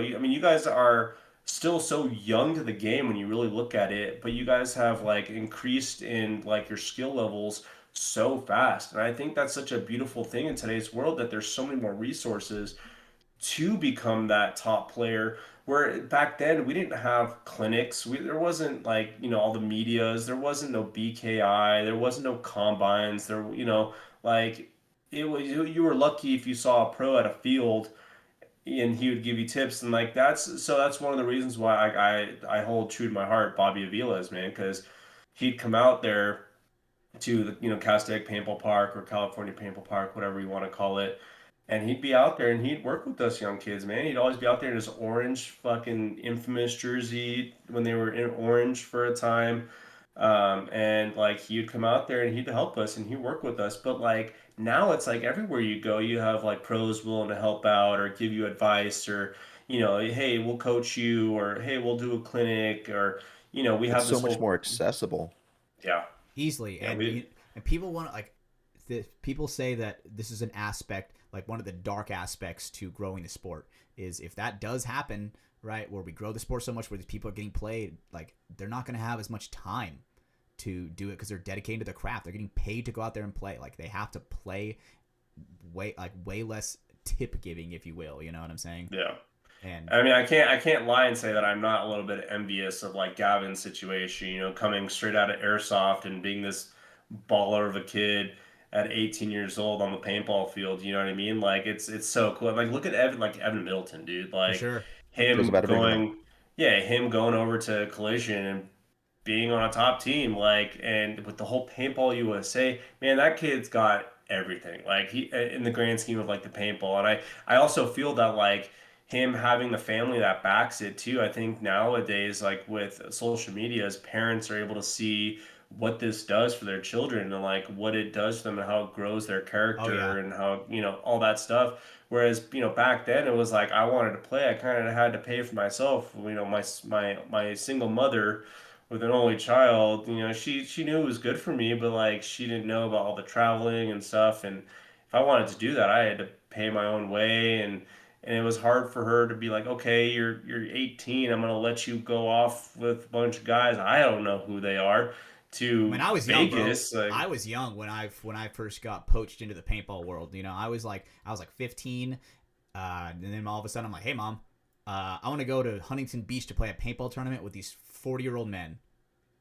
And that if that is not a huge red flag to any mother ever, that is fucking insane. Like right out yeah, there. and then Evan Middleton's dad and then like Grayland's dad are just Yep. like, yeah, just make sure he gets home safe, Yep. like, well, it's because they have the ability to like have the communication, Yeah. and Once my they mom figured that out, she loved it. She's like, "Oh, this yeah. is something that goes beyond like high school sports, right?" Because some people, when they do their high school sports career, once they're done with that senior year, dude, they're done, right? They're not gonna Yeah. fucking play anything else. It's like this is one of those things where it goes way past the age of, that 15 to 18 bracket of high school, Yeah, I mean, you see guys like, like Ryan Greenspan, like still performing and stuff like that. So, I mean, I know I'm 33, but I know I still have time. And it just sucks. Like I said, this last year has been a huge, like, um, you know, like break on things because I had to take so much time away, and I'm going to be continuing to have take time away.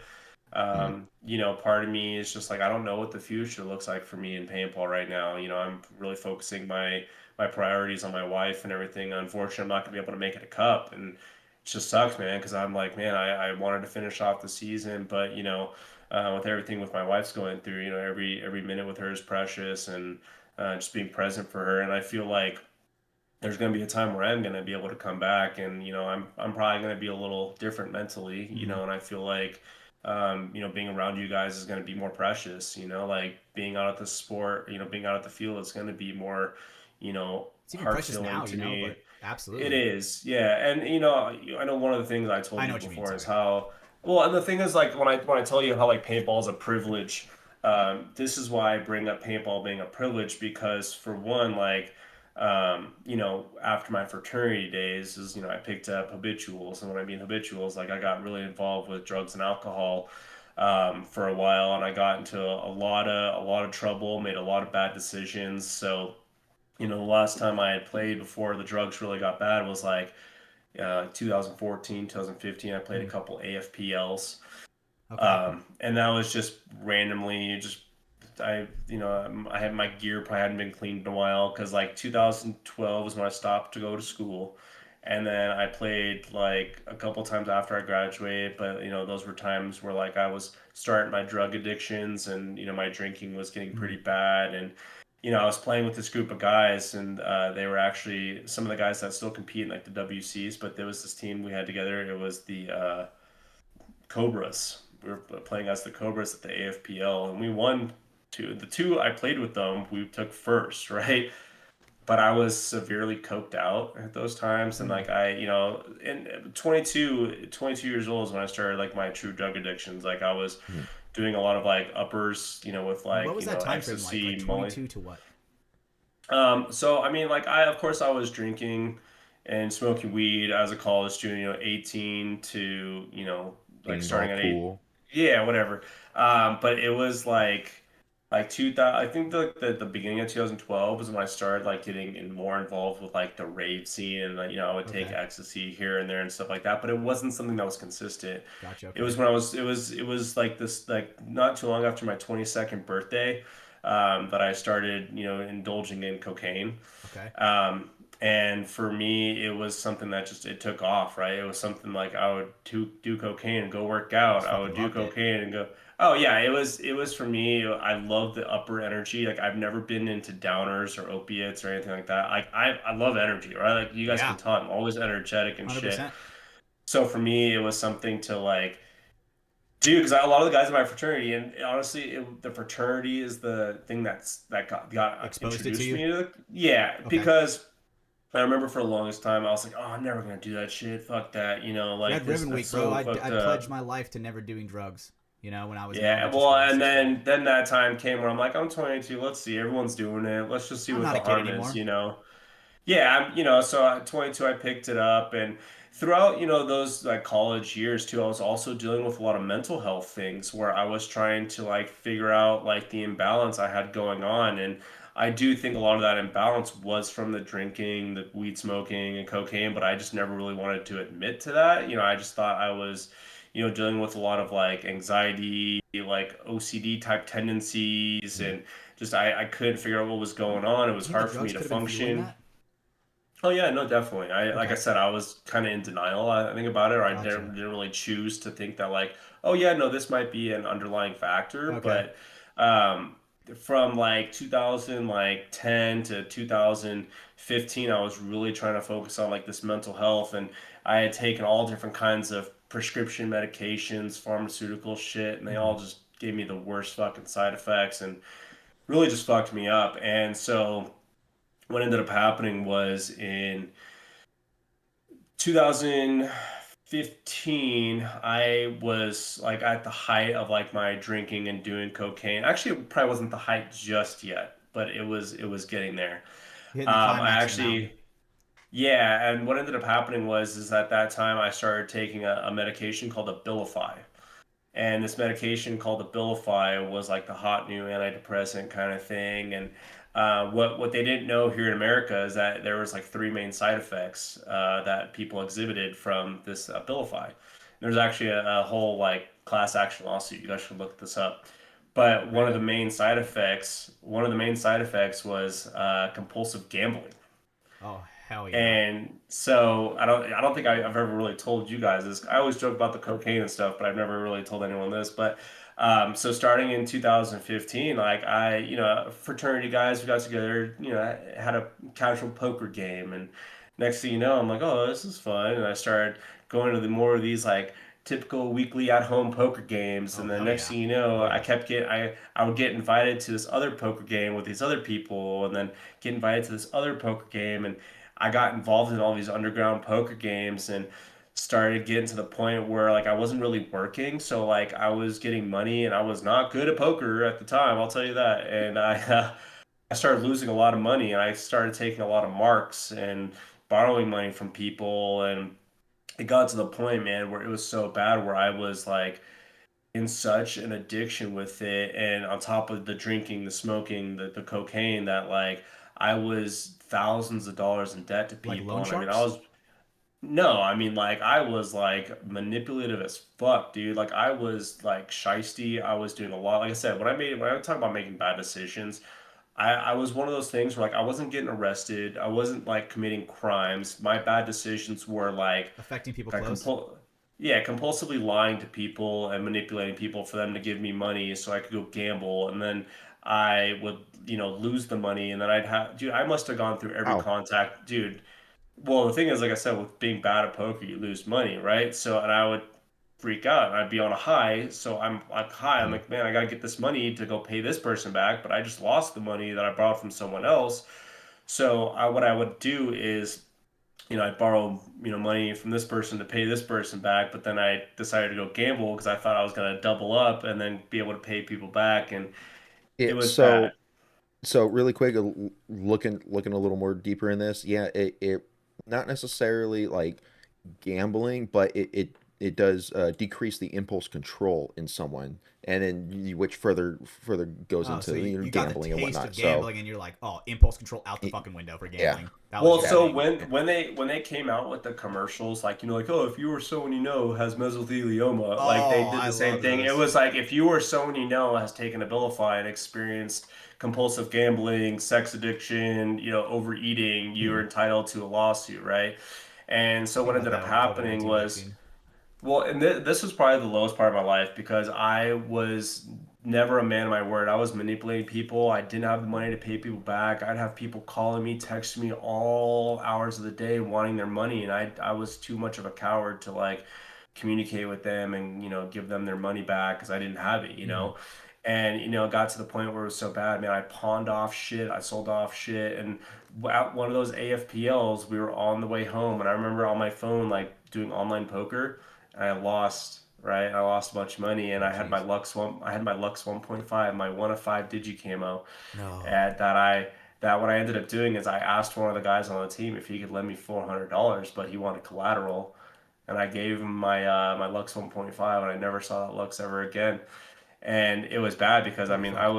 I was pawning shit off. I was like finding jewelry in my mom's drawers and taking them to the pawn shop. I remember I took like gaming consoles, I took scuba equipment to the pawn shop down the street, and it was bad. I mean, The owner must have it loved got you. That pawn shop owner must have fucking loved you. I'm not really. I mean, they weren't giving me shit on the dollar. And the thing that was really the worst part was like, how it affected the people closest to me. And like the one thing I did, Yeah. and like I was very tech savvy.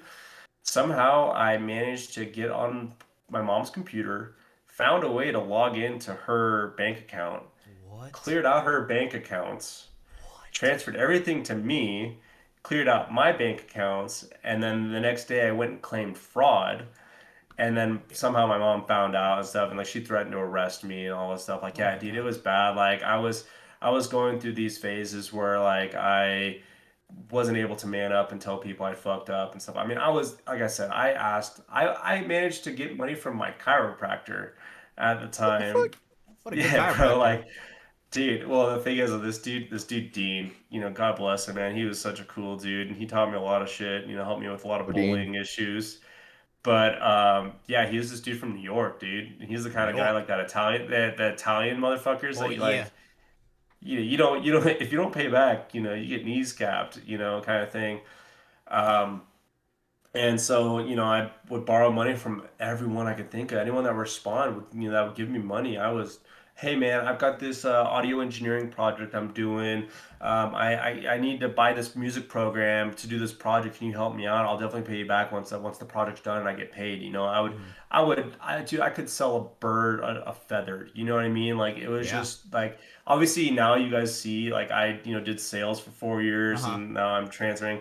I feel like I've always had a little knack of that sales, but what ended up happening was that I had burned so many bridges and I had, done so much wreckage with family and friends that I just felt at the time LA wasn't the best thing for me. So, Can I ask a question December real of quick? two, yeah, go ahead. So, at what point? I don't know if you maybe this is what you were getting at. At what point were you like, okay, this is the turn. This is the turnaround point because I know you AJ. I've known you for a while now. One of your biggest flexes and that you hold near and dear to you is your sobriety, right? Yeah. Like you're a guy that where when I look at like discipline with sobriety, dude, I instantly think of you. Yeah. So Well, and tell that's us so about that's that. On that, like, what is the decision like? What is the time frame like? What are your actions like when it comes to the reverse of getting sober and with all of that? Yeah, so that's what I was going on to next was 2015. It was December of 2015 was when I decided to make a change and move up to Lake Tahoe, figuring if I get away from LA, then like I could turn around and fix my life. So that's how I made it up here into the Lake Tahoe area in NorCal in 2015. I'll pretty much breeze through the next 2 years because from 2000 like the beginning of 2016 to into 2000 the beginning of 2018 my drug addiction just got way worse. Tahoe is a drug town with a ski problem. Like it's something where like I got way more involved with like psychedelics Mm-hmm. and other drugs and did lots of cocaine. I was even in a position where I was dealing. And so I was doing so much and dealing so much that it got way too out of hand. So what ended up happening was December of 2000, I'm not, excuse me, August of 2017, I actually met someone up here who was building a music studio and I was really wanting to, pursue my audio engineering career. And, for me, it was like, man, this might be the opportunity to do something big. And I remember in August, I made like the conscious decision to like, there was like a light switch in my head or God talking to me in some way, just like, you need to stop the cocaine and just like focus on this. And, so I stopped that. But for the next 4 months, I was still drinking. I was still like doing whippets, as people Okay. call them, hippie I've crack, always been so and curious to try it. don't. It's not worth it Yes, for sir, AJ, sir. 15 seconds of a high to the amount of brain cells it kills does not equal out.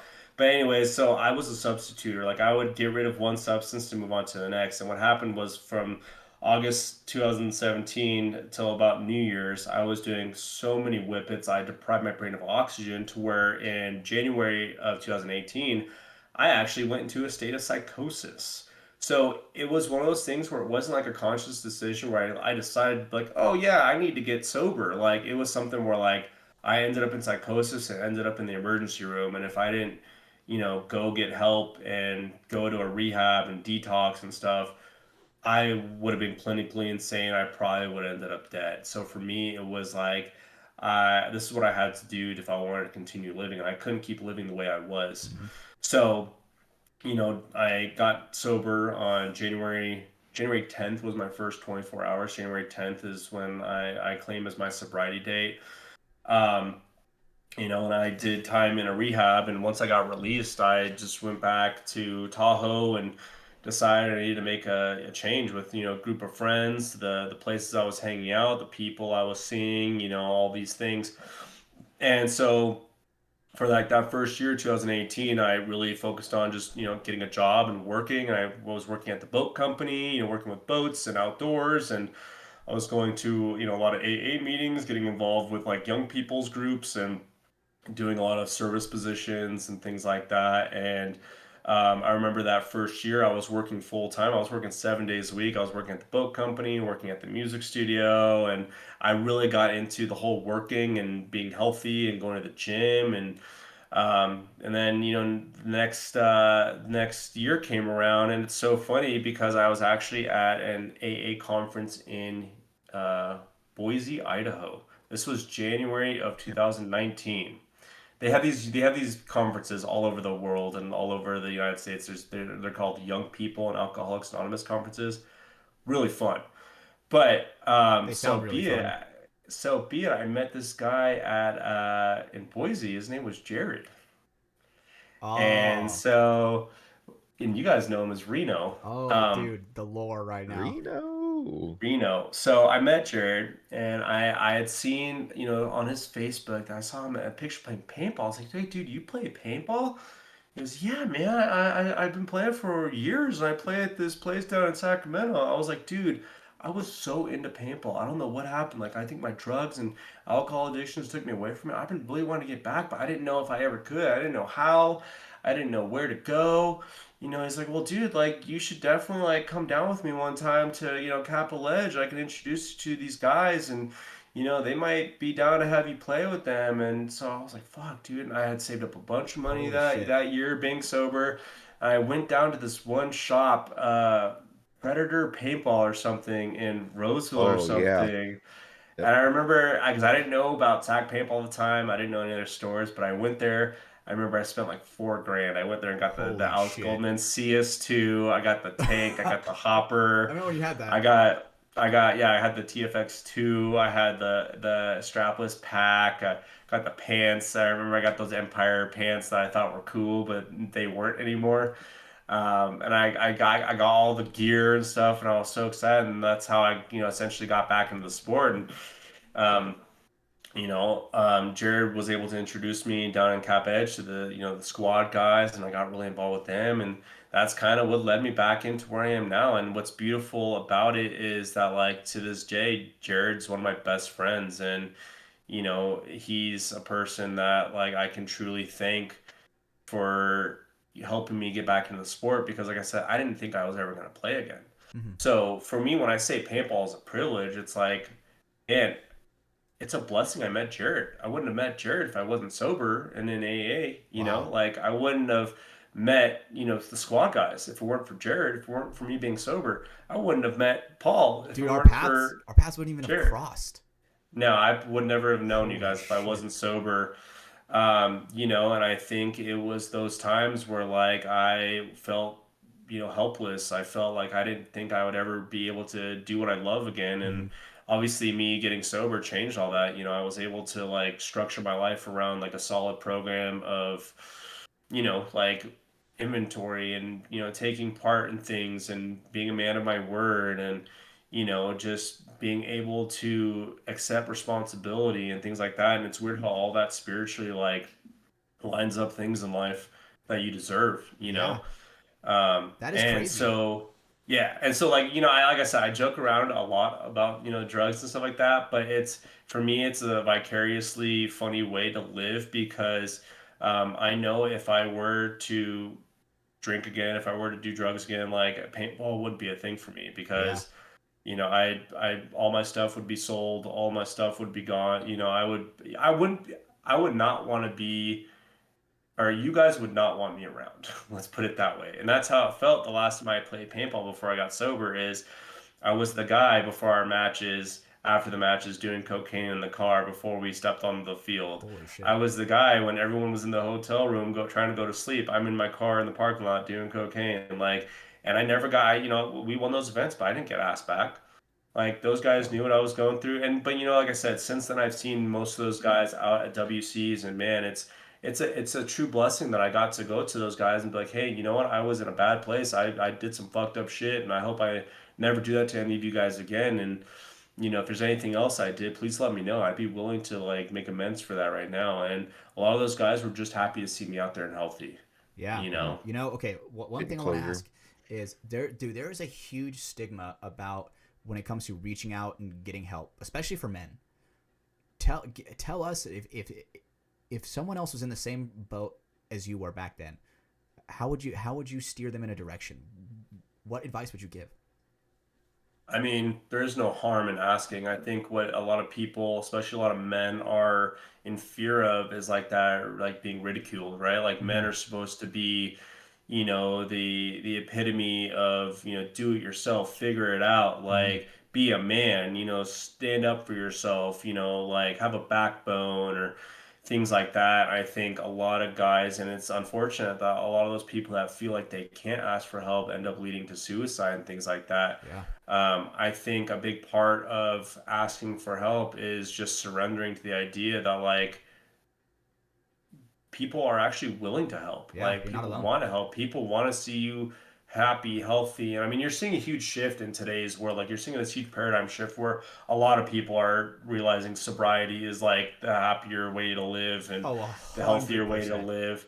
Yeah. I do think a lot of people like, and I've seen this in AA, so many people continuously go and they continue to relapse, but they have this continuous desire that they want to get better. And Yeah. sometimes they just can't figure it out. They can't get it. But I mean, the thing is too, it's like you got to want the help. You can't just like You can't just say it expect well, you can't expect other people to help you without you wanting to help for sure. yourself. So for me it was like I said, like I made a decision where like I didn't want to continue living like that. Like I look at my life now, my life's fucking awesome, dude. Like Yeah. I've gotten to travel to some cool places. I have the best group of friends, family guys, you guys as a team, like we joke around and it's like I get to joke around with my boys all the time and Yeah. I know that they're gonna want me on the field. I know that any trip we're gonna go to, like I can be the guy that there is willing to drive if some of the other guys want to get some drinks, or I'm gonna be the guy that's responsible. Like for me, like I said, when it comes down to me being on the field and not giving up and not quitting, Mm-hmm. it all stems from that, right? I want to be the guy that's relied on. I want to be the coworker, the employee that shows up. I want to be the son to my mom that she's proud of, and she's this is who she raised, and not a fucked up cokey Mm-hmm. that That's stealing to a pawn, selling to a pawn shop. Like that is a yeah, huge yeah. shift, especially when she sees how good you're doing when you make your move to Tahoe and you get help, and what a change.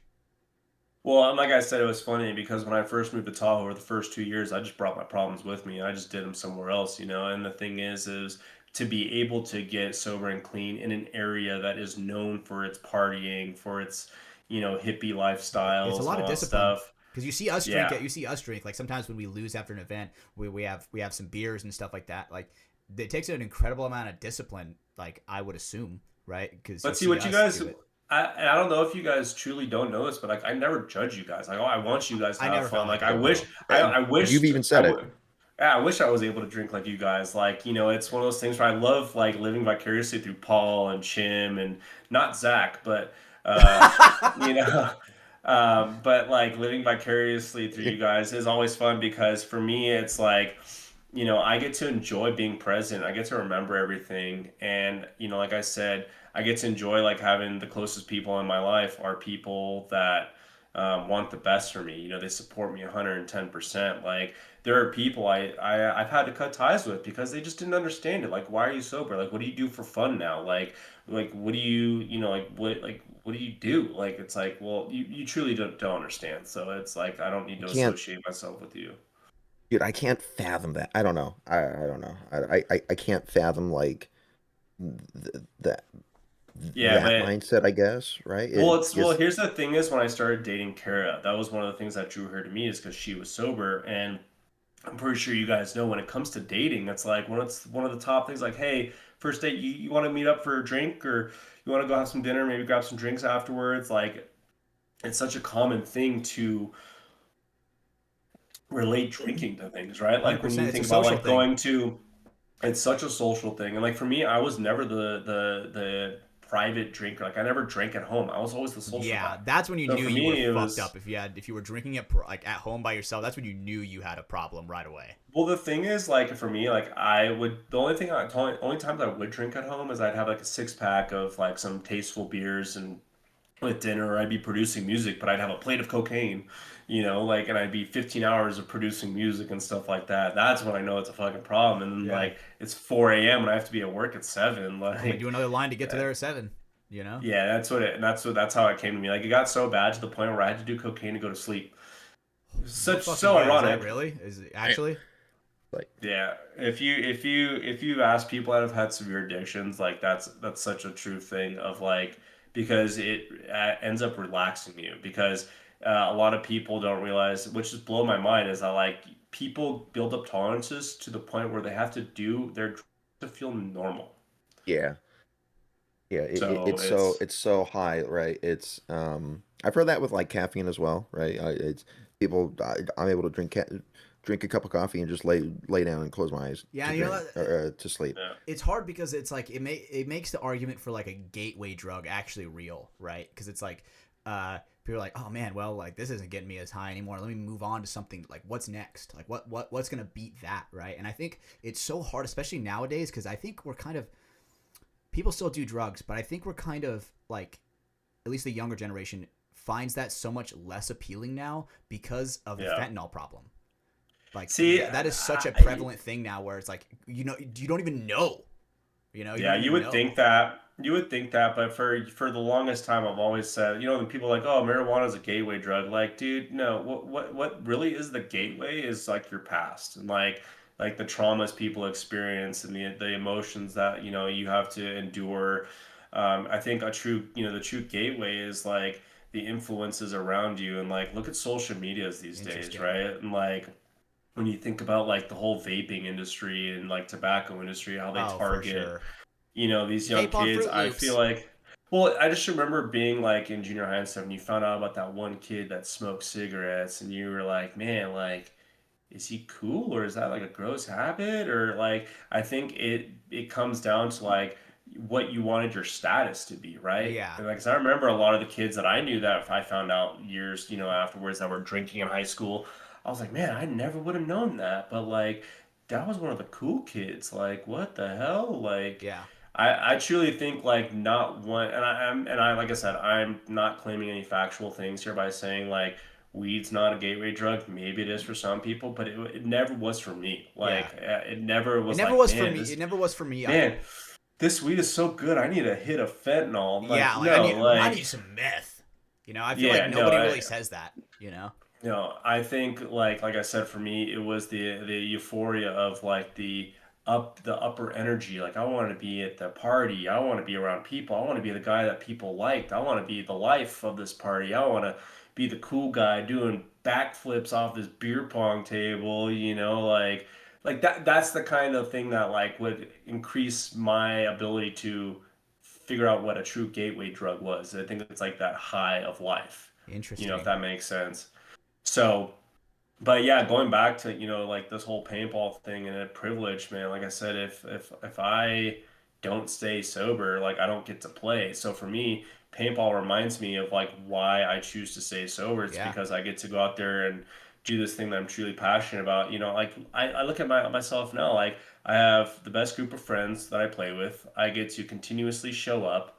I have multiple gun setups that like Yeah. that's wild to me, and I still have the ability to travel with the guys. I get to experience and remember everything. You have a home. Um, I think that's another aspect of it is, you have a home where it's like people love you here, and if genuinely you ever had a problem, like I've said it on the podcast before, when one of us is not okay, I'm not okay. We have to like, make sure that we support each other, especially where it's like, sometimes some people are nervous to reach out, but I think with a majority of our team, 99% of our team, we all have no problem like reaching out to each other. Like I called you the other day, right out of the fucking blue, just on my way home from practice. I'm like, you know what, fuck it, I want to talk to AJ.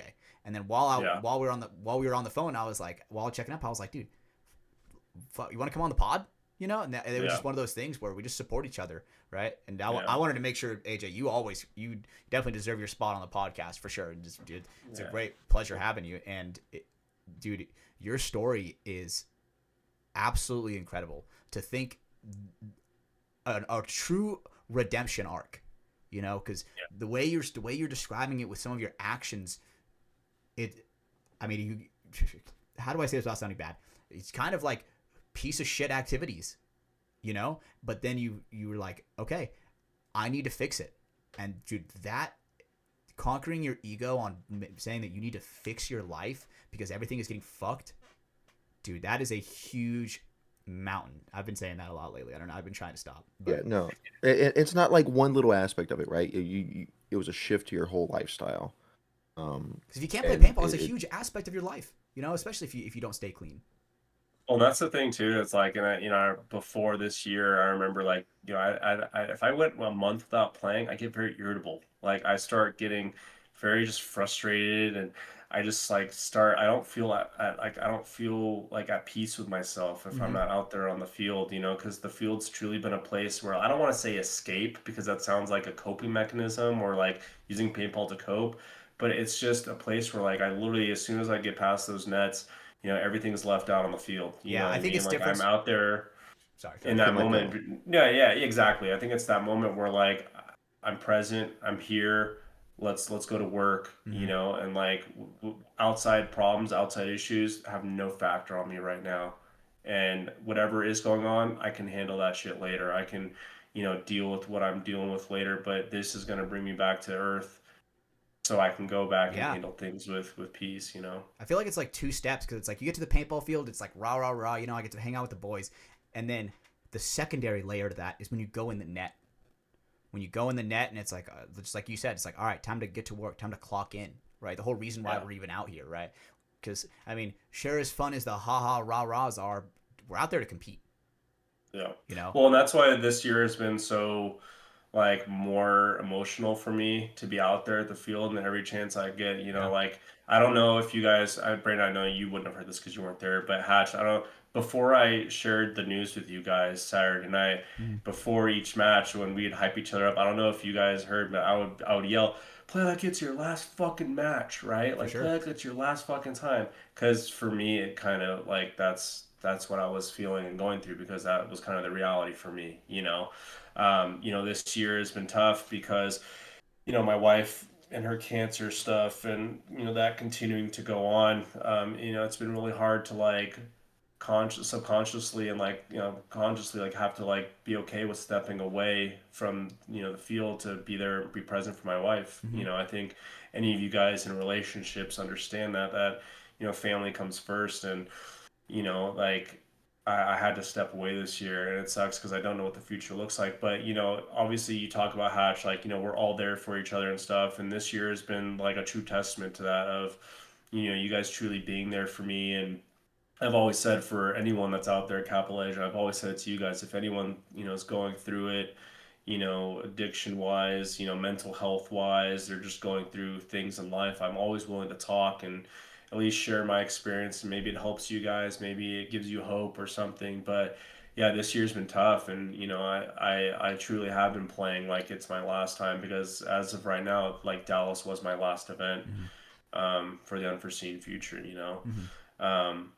yeah, and like I said, just being out there with you guys means the world to me. Like to Yeah. me, it's every point like it would set in, and I'd go out there and come back in the nets and realize that like once that's why when that last point against Nasty ended, I was so emotional. Like I just remember going over and you know kneeling down and just I started broke out and started crying. My Yeah. wife was right there holding me and Paul came over there and holding me and Alex, and it was just one of those emotional moments because like I said, I felt like we had that was our tournament. I Mm-hmm. was emotionally attached to our game and our play that week, and it was so solid. And then realizing that, like, this life thing that happened recently with me and my wife, Mm-hmm. it's like all hitting at once. Yeah. So, but I do appreciate you guys having me on this podcast. Like I said, I think it's been awesome to be able to share, you know, my sides of things. And it's funny because it's fun watching your guys' reactions of stuff that you never really knew. Mm-hmm. Like the sweating from the curved toe. Yep. Like I don't bet you guys never knew that thing could Disgusting. sweat. Yeah. Okay. Disgusting. One Cut it thing off. I just want to paint a picture. When AJ and I first met, dude, when we were competitors against each other, dude, we hated each other. Right? We were always the kind of guy where we loved bunkering the fucking shit out of each other. Do not lie to me. I know that's true. No, okay, like I didn't hate you as a person. Obviously not, but obviously inside the net, right? I just remember that one sack at XL when there was that wedge facing the swing with the you were snake on our beam, side, and and I there was just the brick, fucking and got you I jumped the beam, ran through and shot you, and you shot me too. We traded, and like I remember you were freaking out, like that was supposed to be a major, and we like walk off, and the refs just called it a trade, whatever. And I remember like we were walking to the opposite pits where we were, and I went to go give you like a handshake Oh or like yeah, a and I did not budge. you just fucking Dude, I stared me did down not and walked budge. off. And that was funny because like after that match, you were like, "Yeah, man, it wasn't personal, but like it was just a lot of emotions." And I'm like, "Yeah, dude, I Yeah. was just fucking like it was fun." Like, and it's one of those things. Like I said, like I've always thought, like I've always liked the drive you've had. Your aggression, like like that fire, right? Like that's one of those things when like I said, like I just went to give you a high five. I didn't like talk no shit to you because it's like that was a trade. Like it's not like I shot you and shot two of your buddies. Mhm. Like I'm not gonna walk off talking shit and Yeah. being all big. Like to me it was like a very humbling experience because we practiced you guys all the time. We were playing Shared a local against you field, guys you at know? tournaments. Yeah, I mean we played each other multiple NXLs. It was so weird how like we'd We'd go go to across the fucking country to play each other. The shit was yeah. ass.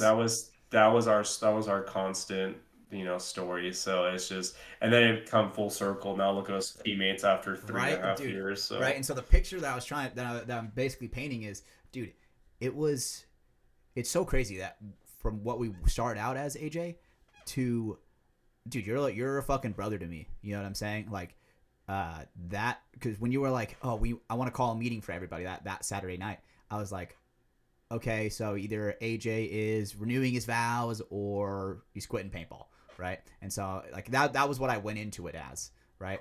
And dude, let me tell you, the look that we gave each other, dude. Obviously, AJ, you and I have had, dude, thousands of disagreements, but dude, genuinely, I felt like we were one in that moment. yeah. I've never felt like that. The power in the room was so spiritual, dude. Where it's like, I mean, bro, like I was with you on that. Like, it was very emotional. Like, I had fucking tears going down my eyes, right? And even that last match, dude, like I was carrying some of you on me, where it's like, if that's your last match, dude, I was making sure I was putting in 110%, right? How often do I say, guys, it's 15 minutes. Put your fucking bodies on the line. It's one of those things where you cannot give up and you have to push. And when we lost that, I would just like instantly brought back to reality of like, man, dude, like fuck, like my boy AJ's going through something, I need to be there for him no mater what. Yeah. Right. No, like I said, I do appreciate it. And like that's what like made like that weekend special to me in a sense, and especially with Kara being able to be there, be present. I think that was really like it was hard for me, but it was also like I loved the fact that she was there to like, see there and know why I do this, and it's not her first tournament. She's been to a World Cup with us, Mm-hmm. and she's been to the SAC NXLs and watched us all play and stuff like that, and so she gets it. But yeah, I think with what we're going through, I think that was a really strong moment emotionally for us, like in that present moment, just to be around everyone and for her to be hanging out with her friend and who happens to be Paul's girlfriend. Mm-hmm. Just so you guys know, my wife and her best friend are married and dating two best friends. So it's just, Mm-hmm. it's pretty funny. What a coincidence. But what a Small world. coincidence. But yeah, I also know you guys had some other interesting questions for me. So what do you got Yeah. thrown So at me? okay. Or, hold on, wait. Before we get into that, I been stewing on it a little bit. So Perfect. want to go back really quick. It you know deciding when to go to sobriety, right? How was like the mental battle for you, right? I'm assuming of in my mind what it kind of is from movies and whatnot. You know, I haven't been in the shoes, right? Of waking up and like it's like the first thing on your mind, or constantly it's like Withdrawal. that a little voice in the back of your head, like talking, wanting you to go get another bump, or whatever. Like it is. Was that a thing? Is it still a thing? How'd you deal with it if it was? I would say, well, for right now, it's definitely not a thing, and that's it's one of the things I was going to bring up too. With everything I've been going through this year, I have not once thought about a drink or a drug, and that's a It's common thing awesome. people would go to. You know, what I mean, like I've gone through some shit this year where I wouldn't wish it on my worst enemy, and I've not once thought about a drink. And I think a lot of that comes from like the spiritual program that I've built in AA. I think in the first year, a lot of it was is just finding that routine. It was consistency of getting up in the morning and just going one day at a time. Like go to work and come back, go to the gym, and then go to a meeting. A lot of it was associating myself with the different people and just keeping to myself a lot of the times, and finding ways to keep myself distracted with making music, with, like I said, working, going to the gym. And then with for me, what was really helpful to me was when I got sober and got into AA, finding out that there was a whole like section of like young people who are also going through this journey. And so for me, I always thought AA was just a bunch of old fucking fat dudes smoking, chain smoking cigarettes, drinking like the darkest of dark coffees, talking about war stories. But what it ended up turning out to was like, yeah, there are those type of people in like those meetings, but it also, there's people that were my age with similar stories that You and were me. kind of going through it. And what it allowed me to do was realize that, like, okay, I can be a part of these groups, but I can also learn to be of service. And what I mean be of service, it was like the small things of like, when I first got into AA, was like making coffee for like the room, or cleaning up, putting chairs away. Then it came down to me leading a meeting, and then it came down to me like hosting a service position on the young people committee. And for one of those things, it was like, for one, I realized that I had to realize too that, like, with my higher power, I guess you can say, I like to call, I know a lot of people have issues with like the God talk, but for me, it was like finding that like higher power, that spiritual thing out there that's greater than me, Hmm. and realizing that like I can't impose my will on things, and I have to be okay and learn control of. Things you can't control. Exactly, right, and that acceptance. And like right now, I'm going through a whole different level of acceptance with like accepting, the treatment my wife wants to undergo, and I have to be okay with that. If she doesn't want to undergo treatment, I have to be okay with that. I have to be okay with, my wife, wanting to just be with her family and spend the best quality of time, those kinds of things. Like, I'm a true believer in like holistics and like, spiritual growth and working out, eating healthy. And so for me, that's what helped out those first couple of years in sobriety was, getting away from the prescription medications and taking care of myself, eating right, associating myself with things that are going to benefit me. Like my first year, I wasn't even in a relationship. Like, I found it better to like not involve myself with another female, just to learn about Mm-hmm. myself, learn out what I needed to be happy in a relationship. I went through the ringer in my sobriety too, though. I met with, I dated women that just, I realized that they just weren't for me, but I was okay with that. I learned to be okay with myself being alone and not feeling lonely. I think Yeah, that's what a lot of people deal with is like loneliness. yeah, 100%. you certainly had to go find yourself, right? And hearing you talk about um, meeting other people that are around your age in AA, to me at least draws a connection back to the not sorority, god damn it, Sorority. Fraternity. thank you, Fraternity. Sorority is crazy. fraternity, um, having that brotherhood, Yeah. right? Brotherhood around you, and um, being around like-minded people, and then taking that into paintball and everything. I don't, man, it Yeah, hearing more and more about your dark past, AJ.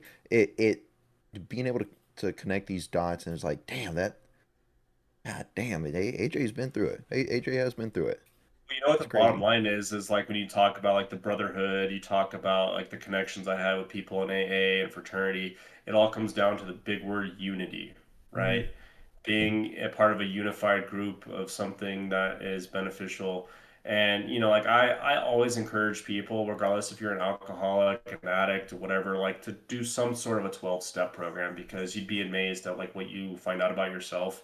I mean, it's the simple things of learning how to take your own inventory and know like what your part was in things and like what did you do today that sparked anger, frustration in others? What did you do today that created jealousy? But also, what did you do today that you helped someone else out? What did you do today that like reminded you to be grateful? Like those are the things that and learning how to pray on it. Like if you have something you're frustrated with or you're bothered by, like what are you gonna do with it? Are you gonna build a resentment and sit on it, or are you gonna like let it go, let God, like let something else take control of it? For me, realizing that like I'm only capable of doing so much. Like I can't be a savior to others, right? I can only save myself and work on myself. I can, plant seeds and like encourage people like, Hmm. hey, like if you're going through this, like I can lead you to the You can water. I help, mean, but you if can't you make them drink. Just like what you were saying with, you can leave them to water, but you yeah. cannot force them to drink. So I don't know, I think like, connecting all those dots, it's like but same thing like when I talked about don't quit, it's the same thing with my fucking sobriety too. Hmm. Like I was like, man, I don't want to fuck that. I'm not gonna quit. I'm not gonna Yeah, quit this. dude, it's You so know? interesting how when you went from the fraternity where it's like, okay, obviously you were relating it to boot camp, right? That's pretty hardcore shit, right? So you're pretty close to those people, and then Not the physical side, but the mental yeah, side. yeah, absolutely, absolutely, right. But when you got into the drugs and alcohol, how it pulled you away from that like mindset, of being there for your people, to where when the drugs pulled you away from that, and you're finally like, okay, I need to get better. You kind of went to not a fraternity, but you went to paintball, because Yeah. it's kind of like that in a way. We all have type 2 fun. Whether you like it or not, we fucking haze like crazy, you know? Yeah. Uh, Doing And elephant walks. yep. Doing elephant walks. now you know. Now you know. Yeah. Well, the He thing is, like Googled I it. said, like I could be the person who blames my whole past on like the fraternity and like all that stuff, but like the fraternity, like yeah, we drink, we party and stuff, but like I consciously made my own decisions to do the things I did. I just was in the right place to do them. I think it was the same thing with like moving up to Tahoe. Like I made my decisions, but I also, when it came down to getting sober and I made the decision to like be involved and go to these conferences and be social and meet Jared, and then I got to express to him, and what's crazy is Jared's got like 20 years, I think, almost 20 years sober, which is wild to Dude, him. And I'm I coming in, love Jared. Reno, yeah, he like when I'm like, man, dude, like I think of someone who's happy. Dude, the first person I think of when I think of like pure happiness is him in that fucking video, milkshake bar. I think of oh, that video all the fucking time whenever yeah, he's a I'm he's a down. goddamn golden retriever, dude, and that's Dude, the thing that like reminds me he's a of saint, dude. like. He was put on this earth to be good. Yeah, well, and the thing is too, if you really get in depth and talk with him, you understand like his life is solely only possible because of his sobriety. You know what I mean? Like he's such a humble person, Absolutely, he is. and I think that's one of the things I continue to strive for is, remembering like this life isn't just handed to me. Like the ability to play paintball isn't just handed to me. Like I have the ability to be present and like work a job that financially supports me, to come out there. I have the ability to be married to a loving wife who, has supported me for the most part through this sport and playing and all the travel and things like that. Because it's tough. Yeah, I mean, we're not the pro level where we're getting paid to practice Yeah. every week in And even some the pro random levels don't even get state. paid, but it's like when it comes to sacrifice, the main thing that you're sacrificing there isn't money, because we don't give a fuck about the money. It's you're sacrificing time away from your wife, Yep. and And just that's a everything hard else. reality to deal with. when you come home and you see, or when you leave and you see the look on their face, Yeah. it makes you want to be with them all the time. Yeah, I definitely think it's something that like I said, you don't really understand it until you've experienced it. Mm-hmm. And that's why it's always fun when, the amount of times I've had the conversation with, yeah, I play competition paintball. They're like, wait, that's a thing? Like you play tournaments? Like you play paintball? Like, yeah, like what? Like I just thought it was you run around in the woods and shoot each other. It's like, well, there's that too. There's tournaments for that too. It's always that's the one thing I will say. It's still so unfamiliar with people, and I get to bring up these stories all the time. And I feel like I share a lot of my pictures, and a lot of the people in AA have gotten to see that, and Mm-hmm. I think it's something that's like a true testament that I've gotten to share my life, through social medias, and it's not like I'm boasting. It's the ability that I get to be stoked on what I've gotten to do and be a part of, and I'm proud of that. I'm not posting pictures of me fucking at a club, blacked out drunk. Like I'm not doing that stuff. Like I'm never in fear of anything I'm gonna post or a text I'm gonna send. I mean, the occasional foot pick to Brando, like I get kind of weirded out when he asks me, but at least he paid me for it. Fuck. But Yeah, I I I bought just it. take them unsolicited. but I like was sober when I sent that picture. Like He knew what he was doing. yeah. That's the fun things in this. And for those of you that don't know, and you wonder why I keep bringing up this crooked toe, I know Hatch and Brando have brought it up on the show before. More than right? likely. You guys, oh yeah. I have a weirdly crooked toe that I was born with. My aunt has it. My dad has a little bit of it. I Show him think the it's tat. in my. Show him the tat. Show him the foot on the tat. Oh, okay. So I got this tattoo in Greece last year, but Fire, by the way. enough, Fire, by the way. weirdly enough, Atlas is holding up the earth, balanced, perfectly balanced. Look at those muscles. The toe's crooked as fuck. Just so you know, you want to talk about stability on the field and balance and everything. Like that crooked toe keeps me up. I don't know. I You knew straighten that little puppy out, you're I going to be only so know much that quicker. that toe is so fucked up because there was an Instagram called Paintball Feet where I sent them a fucking picture of AJ's foot. He was in the back seat of a fucking car, like the back where there's no seats, the hatchback, and he's pushing the automatic door button with his toe, right? He's fucked up one, right? And it's like really reaching in there. It's like my strong hand. It's like that, but toe. I sent that to Paintball Feet. They deleted their account. Paintball Feet is no longer a thing. I'm gonna give you guys an exclusive first. No! Oh God! What the fuck am I looking at? Wait, hold on. There's carpet fuzz there. Well, there it is. Oh God! The fuck! That shit out of here. That is the crookedest of toes. But like I said, it's my crooked toe. Hell yeah. Okay. That was so bad. You might have to blur that out for YouTube. I'm probably gonna have to, bro. I'm gonna have That's to. That's nasty. It is nasty, but that's okay. There's no nipple on that toe. I think you're okay. Dude, you gotta remember, bro. People sexualize feet like almost anything, like more than anything else. I swear to God, Hatch, if you get like double your followers because of this, you gotta let me know because I'm gonna get double the followers, and then you're gonna be like, oh well, it's totally my toe. Well, here's the thing: is we gotta do like a weekly segment, like a little commercial segment of like on this week's AJ's toe, hear this or something, like have like a little, And for 10 cents a day, you can bust this bad boy straight for 10 cents a day. If he loses subs, it's your fault too. I could sponsor. Hold on, what if we had a sponsorship for like something feet related? Like all I'm saying is that'd be cool. All right. Well, you know what? If we get 50 Patreons, you know what? Maybe we'll make a foot show with AJ. We'll see. This guy still owes me a fucking belly flop in the mud. Hold on, we could call it like something like curve the line, or like some that's not bad. It's pretty catchy. Like the curve ball, or like the curve. I don't know. We gotta think of like when the road curves. When you curve the line instead of cross the line. Broken arrow. Cross-eyed. All right, all right. We'll put a pin in this. We will put a pin in this. Okay, we will put. Okay, so this next segment. So one thing I've been doing, I've been trying to post more onto Patreon when it came to whenever I get the guests announced, whenever I get it solidified, I put out on the Patreon. I put out a photo of them, and I'm like, hey, this is gonna be our next guest. If anybody has any questions, go ahead and answer them. And that's also if you want to comment on Spotify and put comments on there and ask some questions, we got it. But so I do have 4 questions for you from the Patreon. So I don't know if you met. I assume you remember Anthony Hernandez from Oni.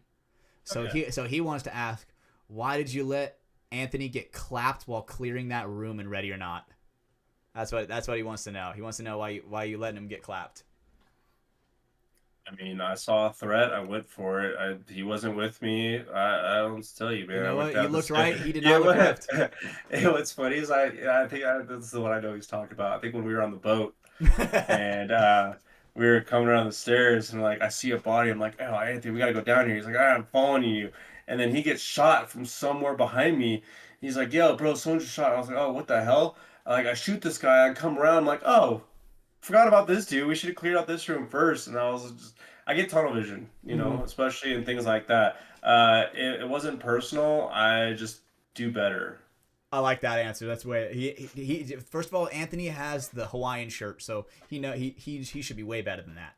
Yeah, I've got like maybe 2 hours under my belt. I should not be leading the group. No, we're getting those numbers up, AJ. We're gonna get those numbers up. We're gonna get Ready or Not numbers and Helldivers numbers up. The amount of civilians I have clapped probably should keep me benched, but that's okay. I will keep trying. You can't save them all, bro. That's one thing I learned from Ready or Not. You truly can't save them all.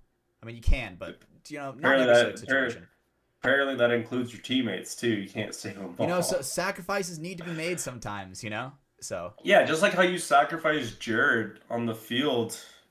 Oh, I for sure did. I'm like, all right, Reno, get up to this spot. There's 2 of us on the Dorito side. There's one of them.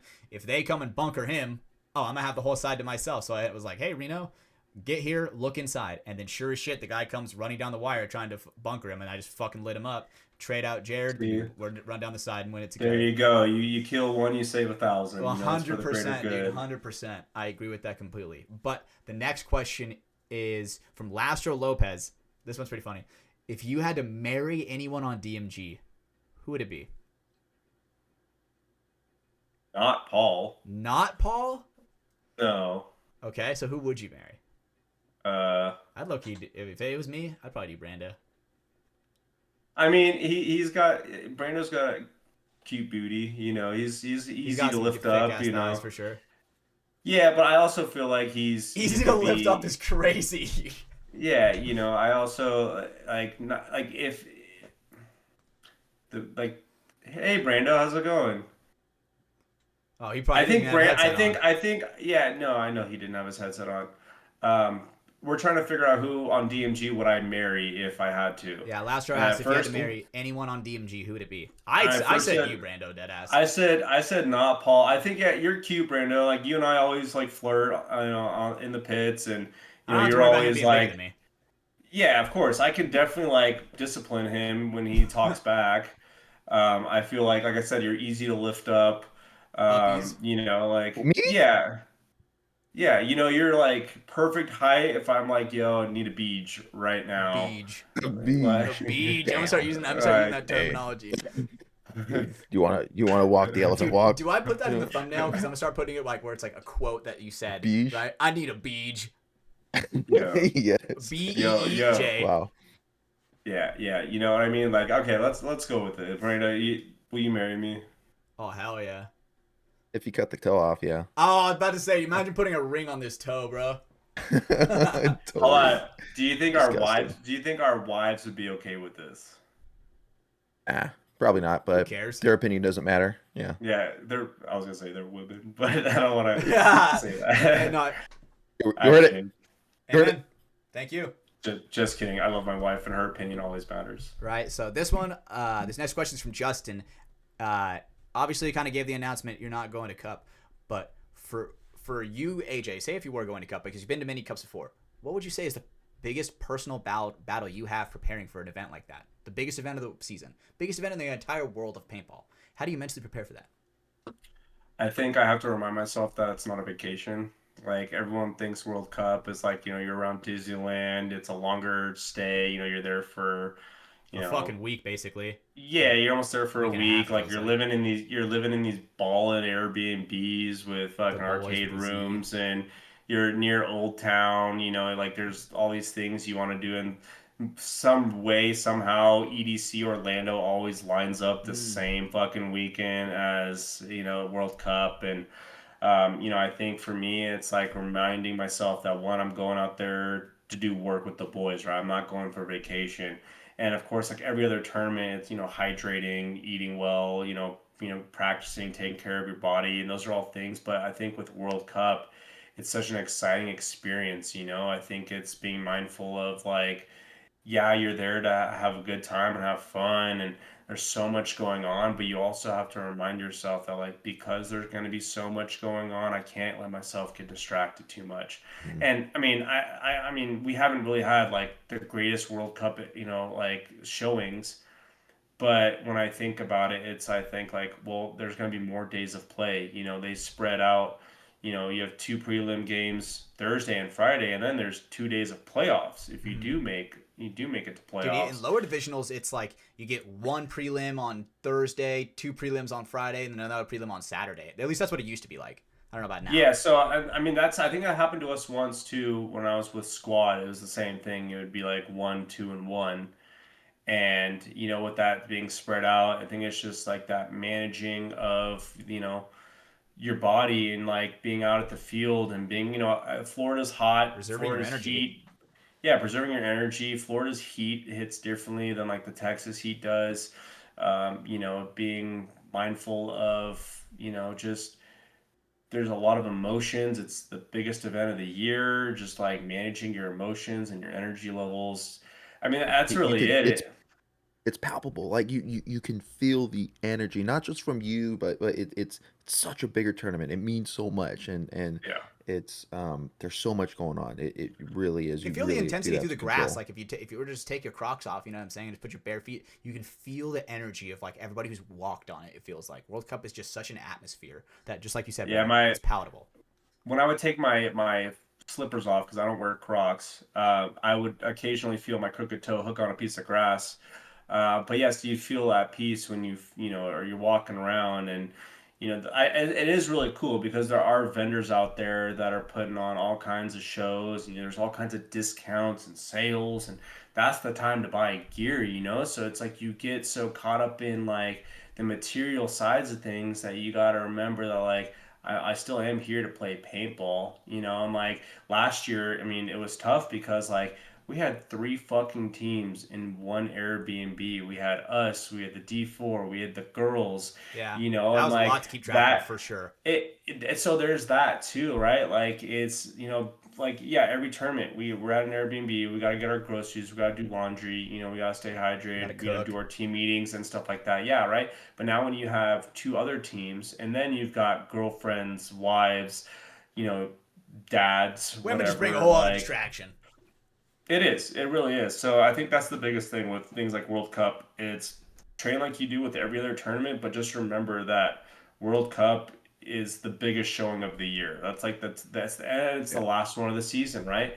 So if you're gonna perform like it's the last fucking season. Perform like it's the last tournament. Perform like it is not a vacation because a lot of people do go to World Cup to fuck around and just be at World Cup and Drink, drink play and 10 man. exactly. You know, So it's very interesting with that because I feel like so when people don't take it as serious, because you have to. Would you say you have to train? You train exactly the same for every event, including Cup, or would you say you practice a little bit harder for Cup? I mean, that's tough. We're in semi-pro. I feel like I should be training the same regardless. For sure. Obviously, like training harder for World Cup, like to what extent? Because every layout, my goal is to win. Every tournament, my goal is to win. So Mm-hmm. if I'm not training at the exact same level for every event, then I'm only hurting myself and the team. Mm-hmm. It's like I said, it's just to me, World Cup, yeah, it's just another tournament. It's another layout. But it's when you think about people that are wondering how do I train for an event like World Cup, it is a much bigger scale thing to where like there's so much more glory to be had if you do win World Cup. It's hard to win World Cup. You have to get through a lot more challenges than you would a normal tournament, but you're still playing the same paintball. Still have the same rules. There's still 5 guys on the box. You still have the same amount of paint being shot out your gun, same rate of fire. Nothing changes there. It's all the mental stuff. It's remembering that, like, okay, there are going to be a lot of distractions. There's going to be a lot more noise. There's going to be a lot more people, like, there's a lot more eyes on us. Maybe we need to be mindful of, like, having more game plans so that, like, when people scout, they can't truly scout what we're actually doing. So, but that's it. I mean, I can't really be like, oh yeah, no, at practice I'd like put out an extra 10, 15, 20% more effort. I want to win regardless of the event. So overall, when it comes to the biggest personal battle, you would say it's discipline. Making sure that you're staying focused, not falling into the distractions. Overall, would you just classify it as discipline? Yeah, I think that's exactly what it is. It's the mental discipline and not being distracted. Okay. For some people, that is way easier said than done. So that's definitely some good advice. It is. This last question comes from the good old-fashioned clutch master himself, Mike Ryan. He said, what is the craziest story you can tell from an event trip? So think long and hard. What is the craziest thing you've been? And this could even be pre-sobriety. As many years. I'm trying to think. Do you remember pre-sobriety? Oh yeah, no. Here's the weird thing. Just a haze. Well, here's the weird thing about everything. I remember everything, and even my psychosis, all the weird shit. I remember. Now that you're out of it, you have like a perspective of it. Yeah, well, I never really blacked out during things because my body always rejected the alcohol. I always ended up throwing up at the end of the night, so I never actually blacked out. Like, I just got really fucking drunk, and like there are times when you throw up and you feel way better. Yeah, and keep going, but. I think for a craziest story, I'm trying to think of like before. Oh, okay. Here's the craziest one. I guess I would say because one, it involved winning a first place. It involved some blood. It involved an injury where the blood came from. It involved splitting the gun I was using in half. Yeah, so it's actually on YouTube. Yeah, so please, dude. What are we searching? Yeah, what are we searching? Okay, so you're gonna type up Cobras versus Scallywags AFPL. I'm gonna see if I can I'll find the video. Hold on.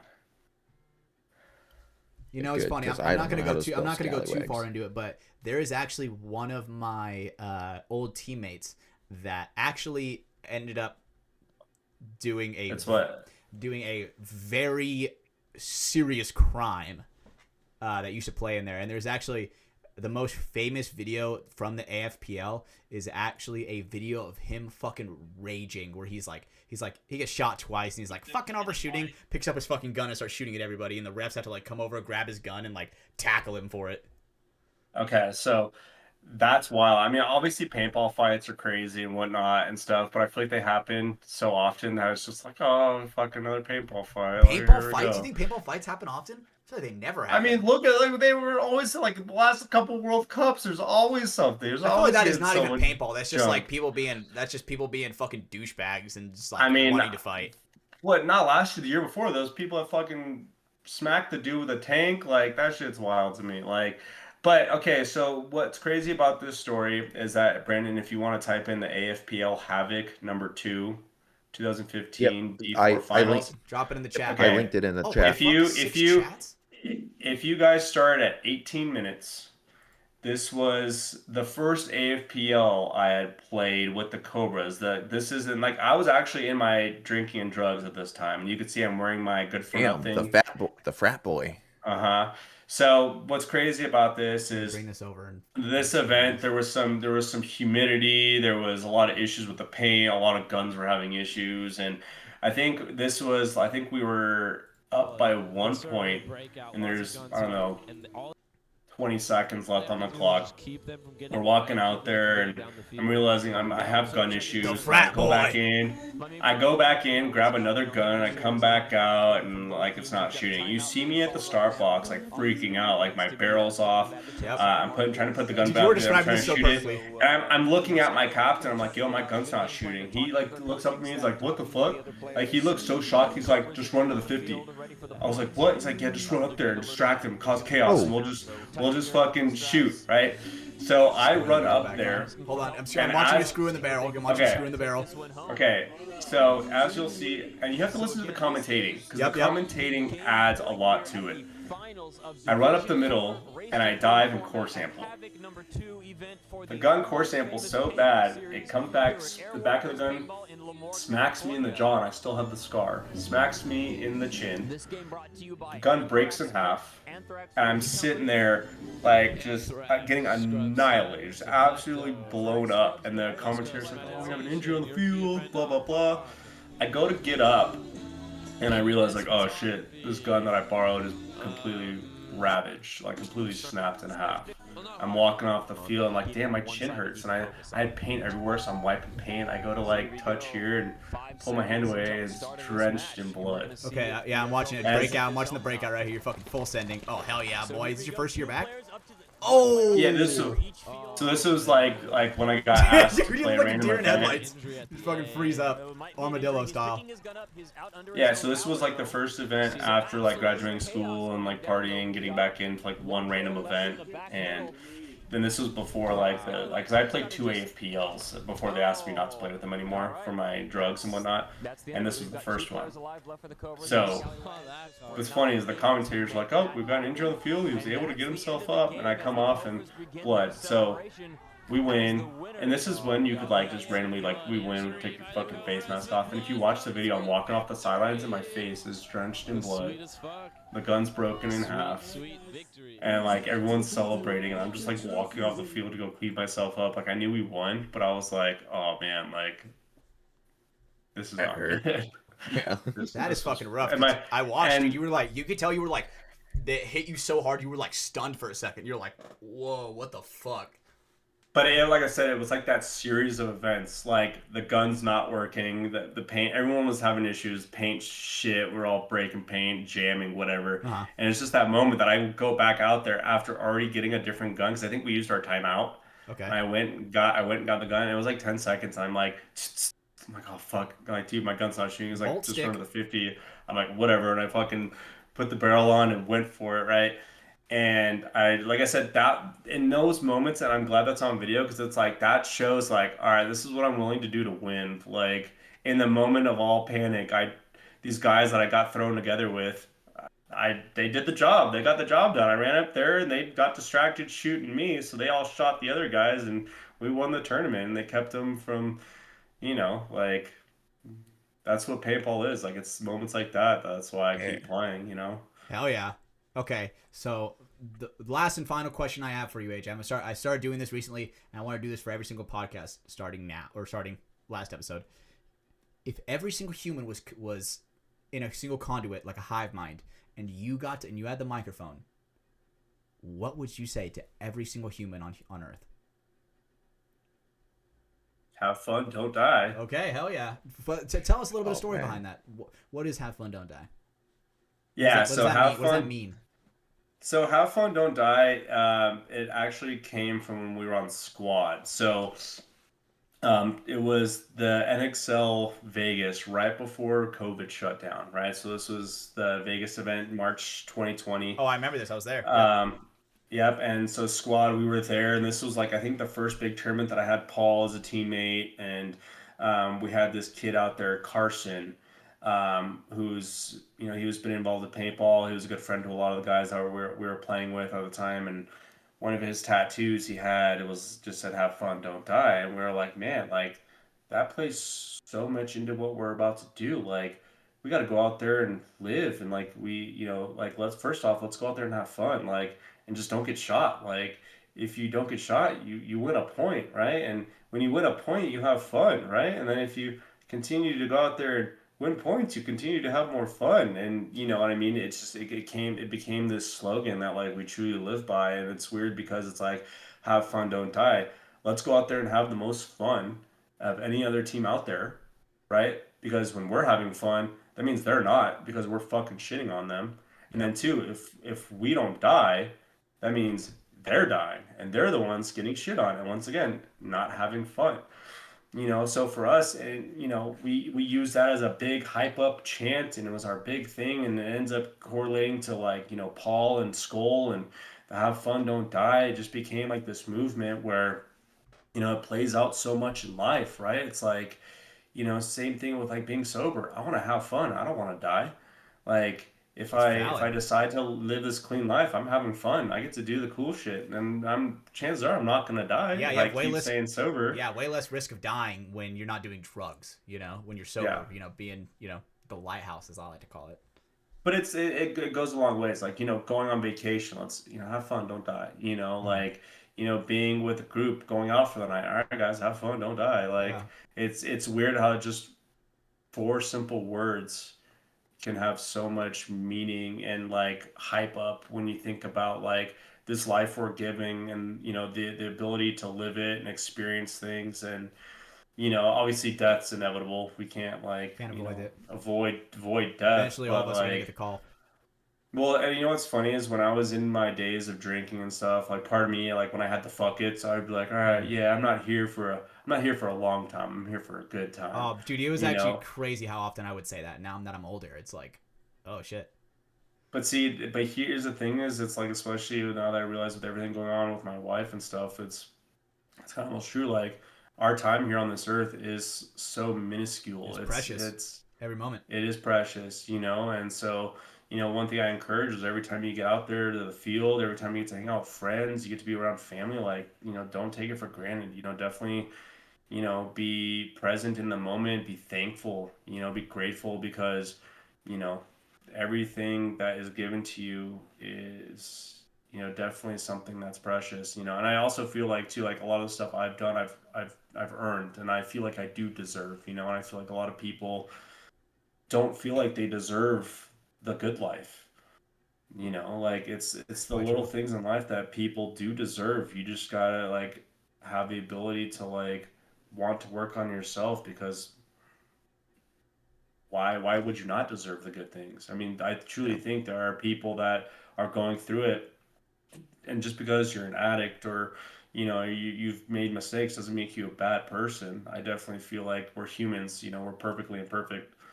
So just you know keep that in mind when like you do make a mistake in the world or when you do, you know, fuck up. Like it happens, shit happens. But have fun, you know, throughout the process. Just don't die. Don't die. Have fun, don't die. Right? And so now that we're getting this episode to a close, which, dude, AJ, there's a lot I learned a lot about you tonight. You know me, bro. Even before I learned a lot of this about you, bro, I love you, dude. You're my teammate, you're my brother. Dude, we've been through the fucking trenches, you know, considering especially how much we would argue, right? But now that we're getting this to a little bit of a close, Brando, who's the cool guy of the week, bro? Tell us what's up. Oh fuck. Oh no.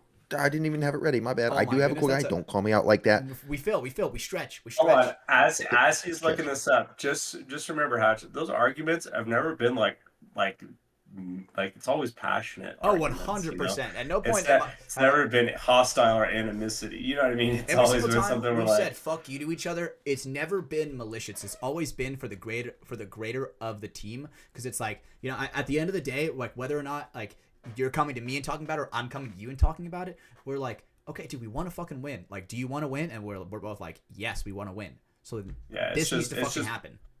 it's just passion. Most of the times it's followed by a good ass slap, you know? So like Yeah, I agree. we know it's not harmful. And if you don't have that passion with your boys and accountability, you're doing something wrong. I agree completely. Yeah, I will say that uh, um watching you guys go at it, bicker back and forth.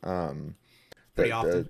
The it is all passion, but the one thing is that the fact that both of you have to get the last word in, right? It's like both you do it. You have to get the last word in. It's like, I've done it. Jim's done it. Paul's done it. People are like, shut up. Now like, that I'm it's aware, fucking over. I'm never gonna do it again. Now that I'm aware, it's gonna happen again. But I'm gonna try. Here's the funny thing is, Paul said that in his best man speech at my wedding that I do that. I always have to get the Yeah. last word in. And there was an example where he said something about like the color of my hair when I had it teal. I don't know if you guys remember that. I do remember that. And Holy shit. but in his speech, he said something about my hair being blue, and like I looked over, I was like, it was teal, and he goes, example A. Oh. Yeah. Yep. Yeah. I remember him telling me about that. Like a Kamala voter. Jesus. But all right. So here's it is. Boom. Boom. This Let's check dude. this. It's Minecraft related. Thank Oh you very yeah, much. baby. I'm in. You see this? Kurt J Mack. All right, that's what he goes by Let's see this. on YouTube. He's going through this series on Minecraft, Farlands or Bust. So back in Oh, I remember. Oh yes.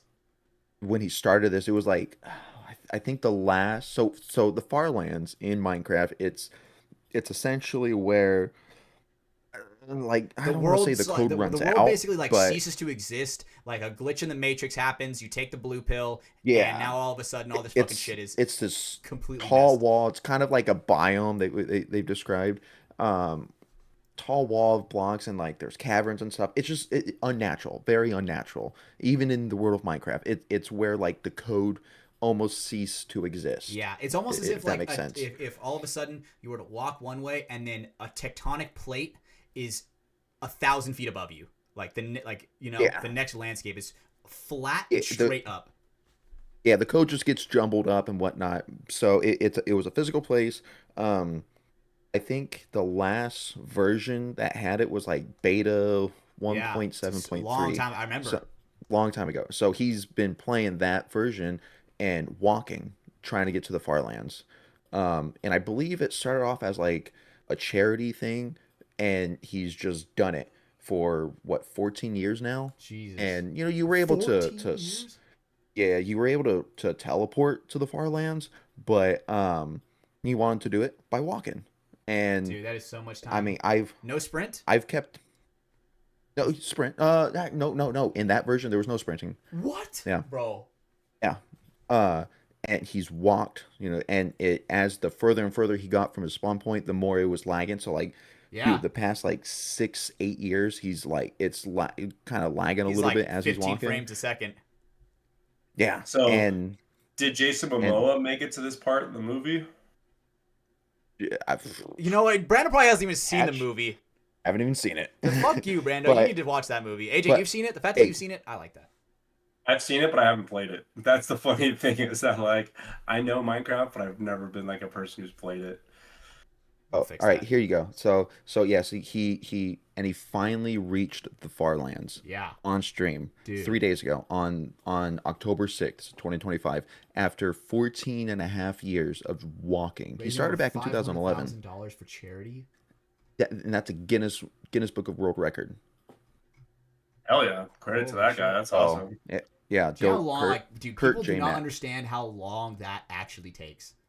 So was There was he a able to whole like series. was he able to like turn off his console or something? Or was Yeah, it he could. like He could. He I mean, yeah. absolutely could. Like whenever you leave the world, you would leave exactly where you were, right? When you open Oh, down, you okay. open the So world, it's you'll be not like exactly where this- you were. It's not like this dude's been like Going at it for 11 years straight. tied to his computer for that long. No. Maybe take a pee break or a poo break or some food or something. But like, No. And it was I'd pop in every now and then. I was sub to his YouTube channel when he started it. What? You were subbing this And- guy? So you're an OG. Oh fuck yeah. What? Oh yeah, I'm watching it because he talk and he it was cool. It was nice content just to put it in the background, and I check in every now and then throughout the years, and just seeing that How far he's damn, he gotten. finally made it. It's like, wow, he actually accomplished that shit. Man, it That- pisses me that's off that he's crazy. using a stone sword. Like, Yeah, or not I an iron mean, sword, he actually. didn't- Okay, he has diamond equipment. I'm actually not that mad. Yeah, he took time to go and find resources and stuff. He had a dog the whole time. What? Yeah, that Oh, went with him. dude, I am actually so happy the fact that he took a dog the whole way. Yeah. Damn, and So all I was doing was creating addictions and doing cocaine. That's This wild. guy's addiction is Minecraft. yeah, yeah, get See, on once his again, level. there I go with my jokes again. Yeah, Yeah, I everybody mean, has a different habit. You know, AJ's is cocaine. This guy's is Minecraft. honestly, like to now be like a well-known person because of that, like you're gonna be viral, and of course he did it in the age of like social media, like For sure. the dude's going viral, for some literally like doing something that most people wouldn't even think about because it's like this has no benefit. Yeah, Like, no, Yeah. none at all. You don't get anything even from the game doing it. Nothing, just Literally a waste nothing. of time. But It's like over he did it like for a charity. million. It's like over 10 million blocks. I yeah, I don't remember the Like, how much, like but I'm not even yeah, gonna lie. Like, okay, when I started Minecraft World with my friends, dude, we would go 2,000 blocks away because people are like, oh, 2,000, fuck no, I ain't running that. 10 dude, million at least, it's something ridiculous. bro. It would take Again, us it's hours to get there. it, Five the to code is 11 years. randomly generated. Yes, The randomly I, wa- I code generated. is want I wonder if this so dude's like marriage fell apart because of it, or I wonder if this dude's like parents like no. ostracized it. Like, oh, all you do is your goddamn Minecraft. If you don't stop, we're done. I'm getting a divorce. And then like, it's like one of those clips in those movies you see where it's just like it progressively gets worse and worse and worse, and he's just glued to his computer. It's just like, all right, that's it. I'm leaving. And next thing you But mom, know, the You guys like know Farlands are it's real. I swear, mom, the Farlands, they're real. I've seen them. yeah, it starts off with him as a child, like, Mom, I'm gonna do this. I'm gonna be somebody. Then it gets older where it's like, all right, now he's a kid. Like, you're gonna fail out of school. He's like, no, I got it. And then it's like, then he's got a girlfriend, and she's like, you don't even love me. I'm getting a divorce. Like, just progressively stepping up to the worst point where it's like the kids are like, I don't even want you as my dad anymore. Oh God, poor guy. All same for shirt and Minecraft. everything. Yeah, dude, same shirt, fucking Cheeto stain still on the. This guy looks pretty healthy for all those Cheetos. That guy's got a Yeah, healthy looking right. beard. Yeah, But but cool guy of the week. Hey, Kurt J Mac. Kurt J Go Mac. Farlands or Bust on the series is on YouTube. Well, Go check him out. Go watch 14 years of videos. oh yeah, hell yeah. Well, before I get into our little outro, AJ, dude, seriously, it's been a blessing having you on. Thank you for opening up our mind and genuinely giving a lot of really good advice to people who could possibly be in a similar boat. And especially where it's hard for people, especially man, it's hard for us to ask for help. I think you genuinely can give an avenue to where people are like, man, I need to make that push. So it's great having you on, AJ. Seriously, I'm blessed to have you as a teammate. Um, so where can people find you at? Like, how do people keep up with your life? You can find me on the astral plane. No, I'm just kidding. I'm just kidding. Jesus.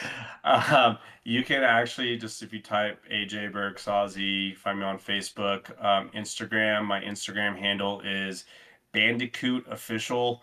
It was actually like my music producer name. Um, it is BANDIKUTE Official. That's my Instagram. And actually, Bandico was my Hungarian nickname growing up. So when I got into music producing and thought Bandicoot, like Mm-hmm. Crash Bandicoot, but I'm gonna switch it up and combine my Hungarian nickname with Bandicoot because that's what weird music producers were doing to create weird names for themselves, like Marshmallow and DJ Toast All the and cocaine. yeah. Well, Dead mouse, actually, I but it's like an that S to 5. yeah, that actually came up before the cocaine really set in. I Mm. graduated music school with that. But then, yeah, you guys can also, like I said, Facebook, Instagram. I don't really have a Twitter. I mean, you can add me on Discord, I guess, but I don't really, you know, I don't do Snapchat. If you guys want to send a carrier pigeon, ask Hatch. He'll give you my address. Oh, by the way, Hatch, I would like those two, what's it called? Polaroids of Kara and I. You So I got will it. hit you about that. Other than that, yeah, I would say the last thing I have to say for you guys is, for the most part, I'm pretty much an open book. If you guys um, have any questions, want to know more about my story, please feel free to reach out to me. Some of the things I kept out about what's going on with my wife, just because we kind of have been keeping it kind of on the down low. There's a lot of the details that we have only been keeping between close friends and family. But if you guys are generally interested, please, hit me up. I'd be more than happy to share what I've got going on in my life and what my plans are for the future. But other than that, I do appreciate you guys having me on. I think it's been a long time waiting, and I love you guys as brothers and as family, and as teammates, and as my future husband now, I guess. I feel neglected. Well, We'd I argue. mean, We'd yeah. argue too much, AJ. It's okay. We'd argue Even too a much. stepchild. There's that, but I also feel like the makeup sex hatch would be, and you've got long hair too. You know what I mean? Like with arguments come that, and you got the long hair that you just put in a bun and just. What makes you reel it think? in, What, you what know? makes you think I would be that guy? That'd be you for sure. And I this don't- is why I don't- his nickname's Gay J. Facts. Facts. Yeah, it's weird how like the straightest of men act the gayest, huh, Brando? I agree with that, dude. I think that Damn straight. when the homies make the gay jokes around you, dude, if you do not double down, bro, you are proving their point. You like kissing dudes. You know what I'm saying? Like, oh, dude, I totally mean, love kissing dudes. if you're not kissing your homies goodnight, dude, Do you love like, them that what much? are you doing? Like, Yeah. Are they really your homies? If you're not 3 deep in a hotel bed, Oh, dude. Like sardines. It's funny how you're always in the middle too, Brando. No, I'm No, never. Caden's I'm never in the middle. Caden's in the middle, Caden's in actually. the middle. Caden's always the guy in the middle. I wake up and the motherfucker's in his underwear. He's like, it's so hot in here. Yeah, we put the skinniest one in the middle. Yep, facts. Yeah, see, So What you I'm gotta like do is 1% thicker than Caden, like 1%. if you complain enough, someone will give you your own bed to sleep in. You know what? No wonder you're so good at complaining. But anyway, if you guys are listening to this, we love you guys. Thank you guys for coming back and showing support for the show. Shout out to Welts Paintball. We really love you guys. Make sure you guys, every first Wednesday of the month is Welts Wednesday. Make sure you guys use code 10% off, or code FTS for 10% off. And, get yourself some dope merch. Brando obviously has a lot on deck. So use code Hell FTS for 10% off. That would really help us out. We love you guys. Make sure you guys rate the show 5 stars on Spotify and YouTube. Shout out to Hormesis. Thank you guys for making such a great product. The production company that they have is literally astronomically out of this world good. The way that they made All That Matters, great film. Iron Kids, great film. All their stuff that they're doing on the sidelines with all their film crew. I know that they're a huge part of Great American Paintball. Anyway, go buy Hormesis. They really do support paintball, and they love growing the sport. And last but not least, our shout out to our sponsor, Capital Edge Paintball Park. If you're in NorCal, make sure you guys go out there, get some spins against DMG. There's a ton of other. If you don't feel like you're up to that semi-pro caliber, there's a ton of divisional teams that are out there that are more than willing to share some spins with you guys. So if you're listening to this, we love you guys. And that's episode 167. 7. Man, that is crazy. No, You no. threw me off because in the Discord, Brando, you said I know, that was my 168. bad. Threw me off. I'm like, That was my "God, bad. Was I wrong?" But You anyway, guys could have waited for me to be 169. I wanted you on ASAP though, AJ. That's the problem. I know, that's fine. I love it. I appreciate you guys having me on, man. I hope you guys have a good night, and thank you everyone for letting me share and be of service. Absolutely. Thank you, AJ, for coming on. And if you guys are listening to this, we love you. Bye.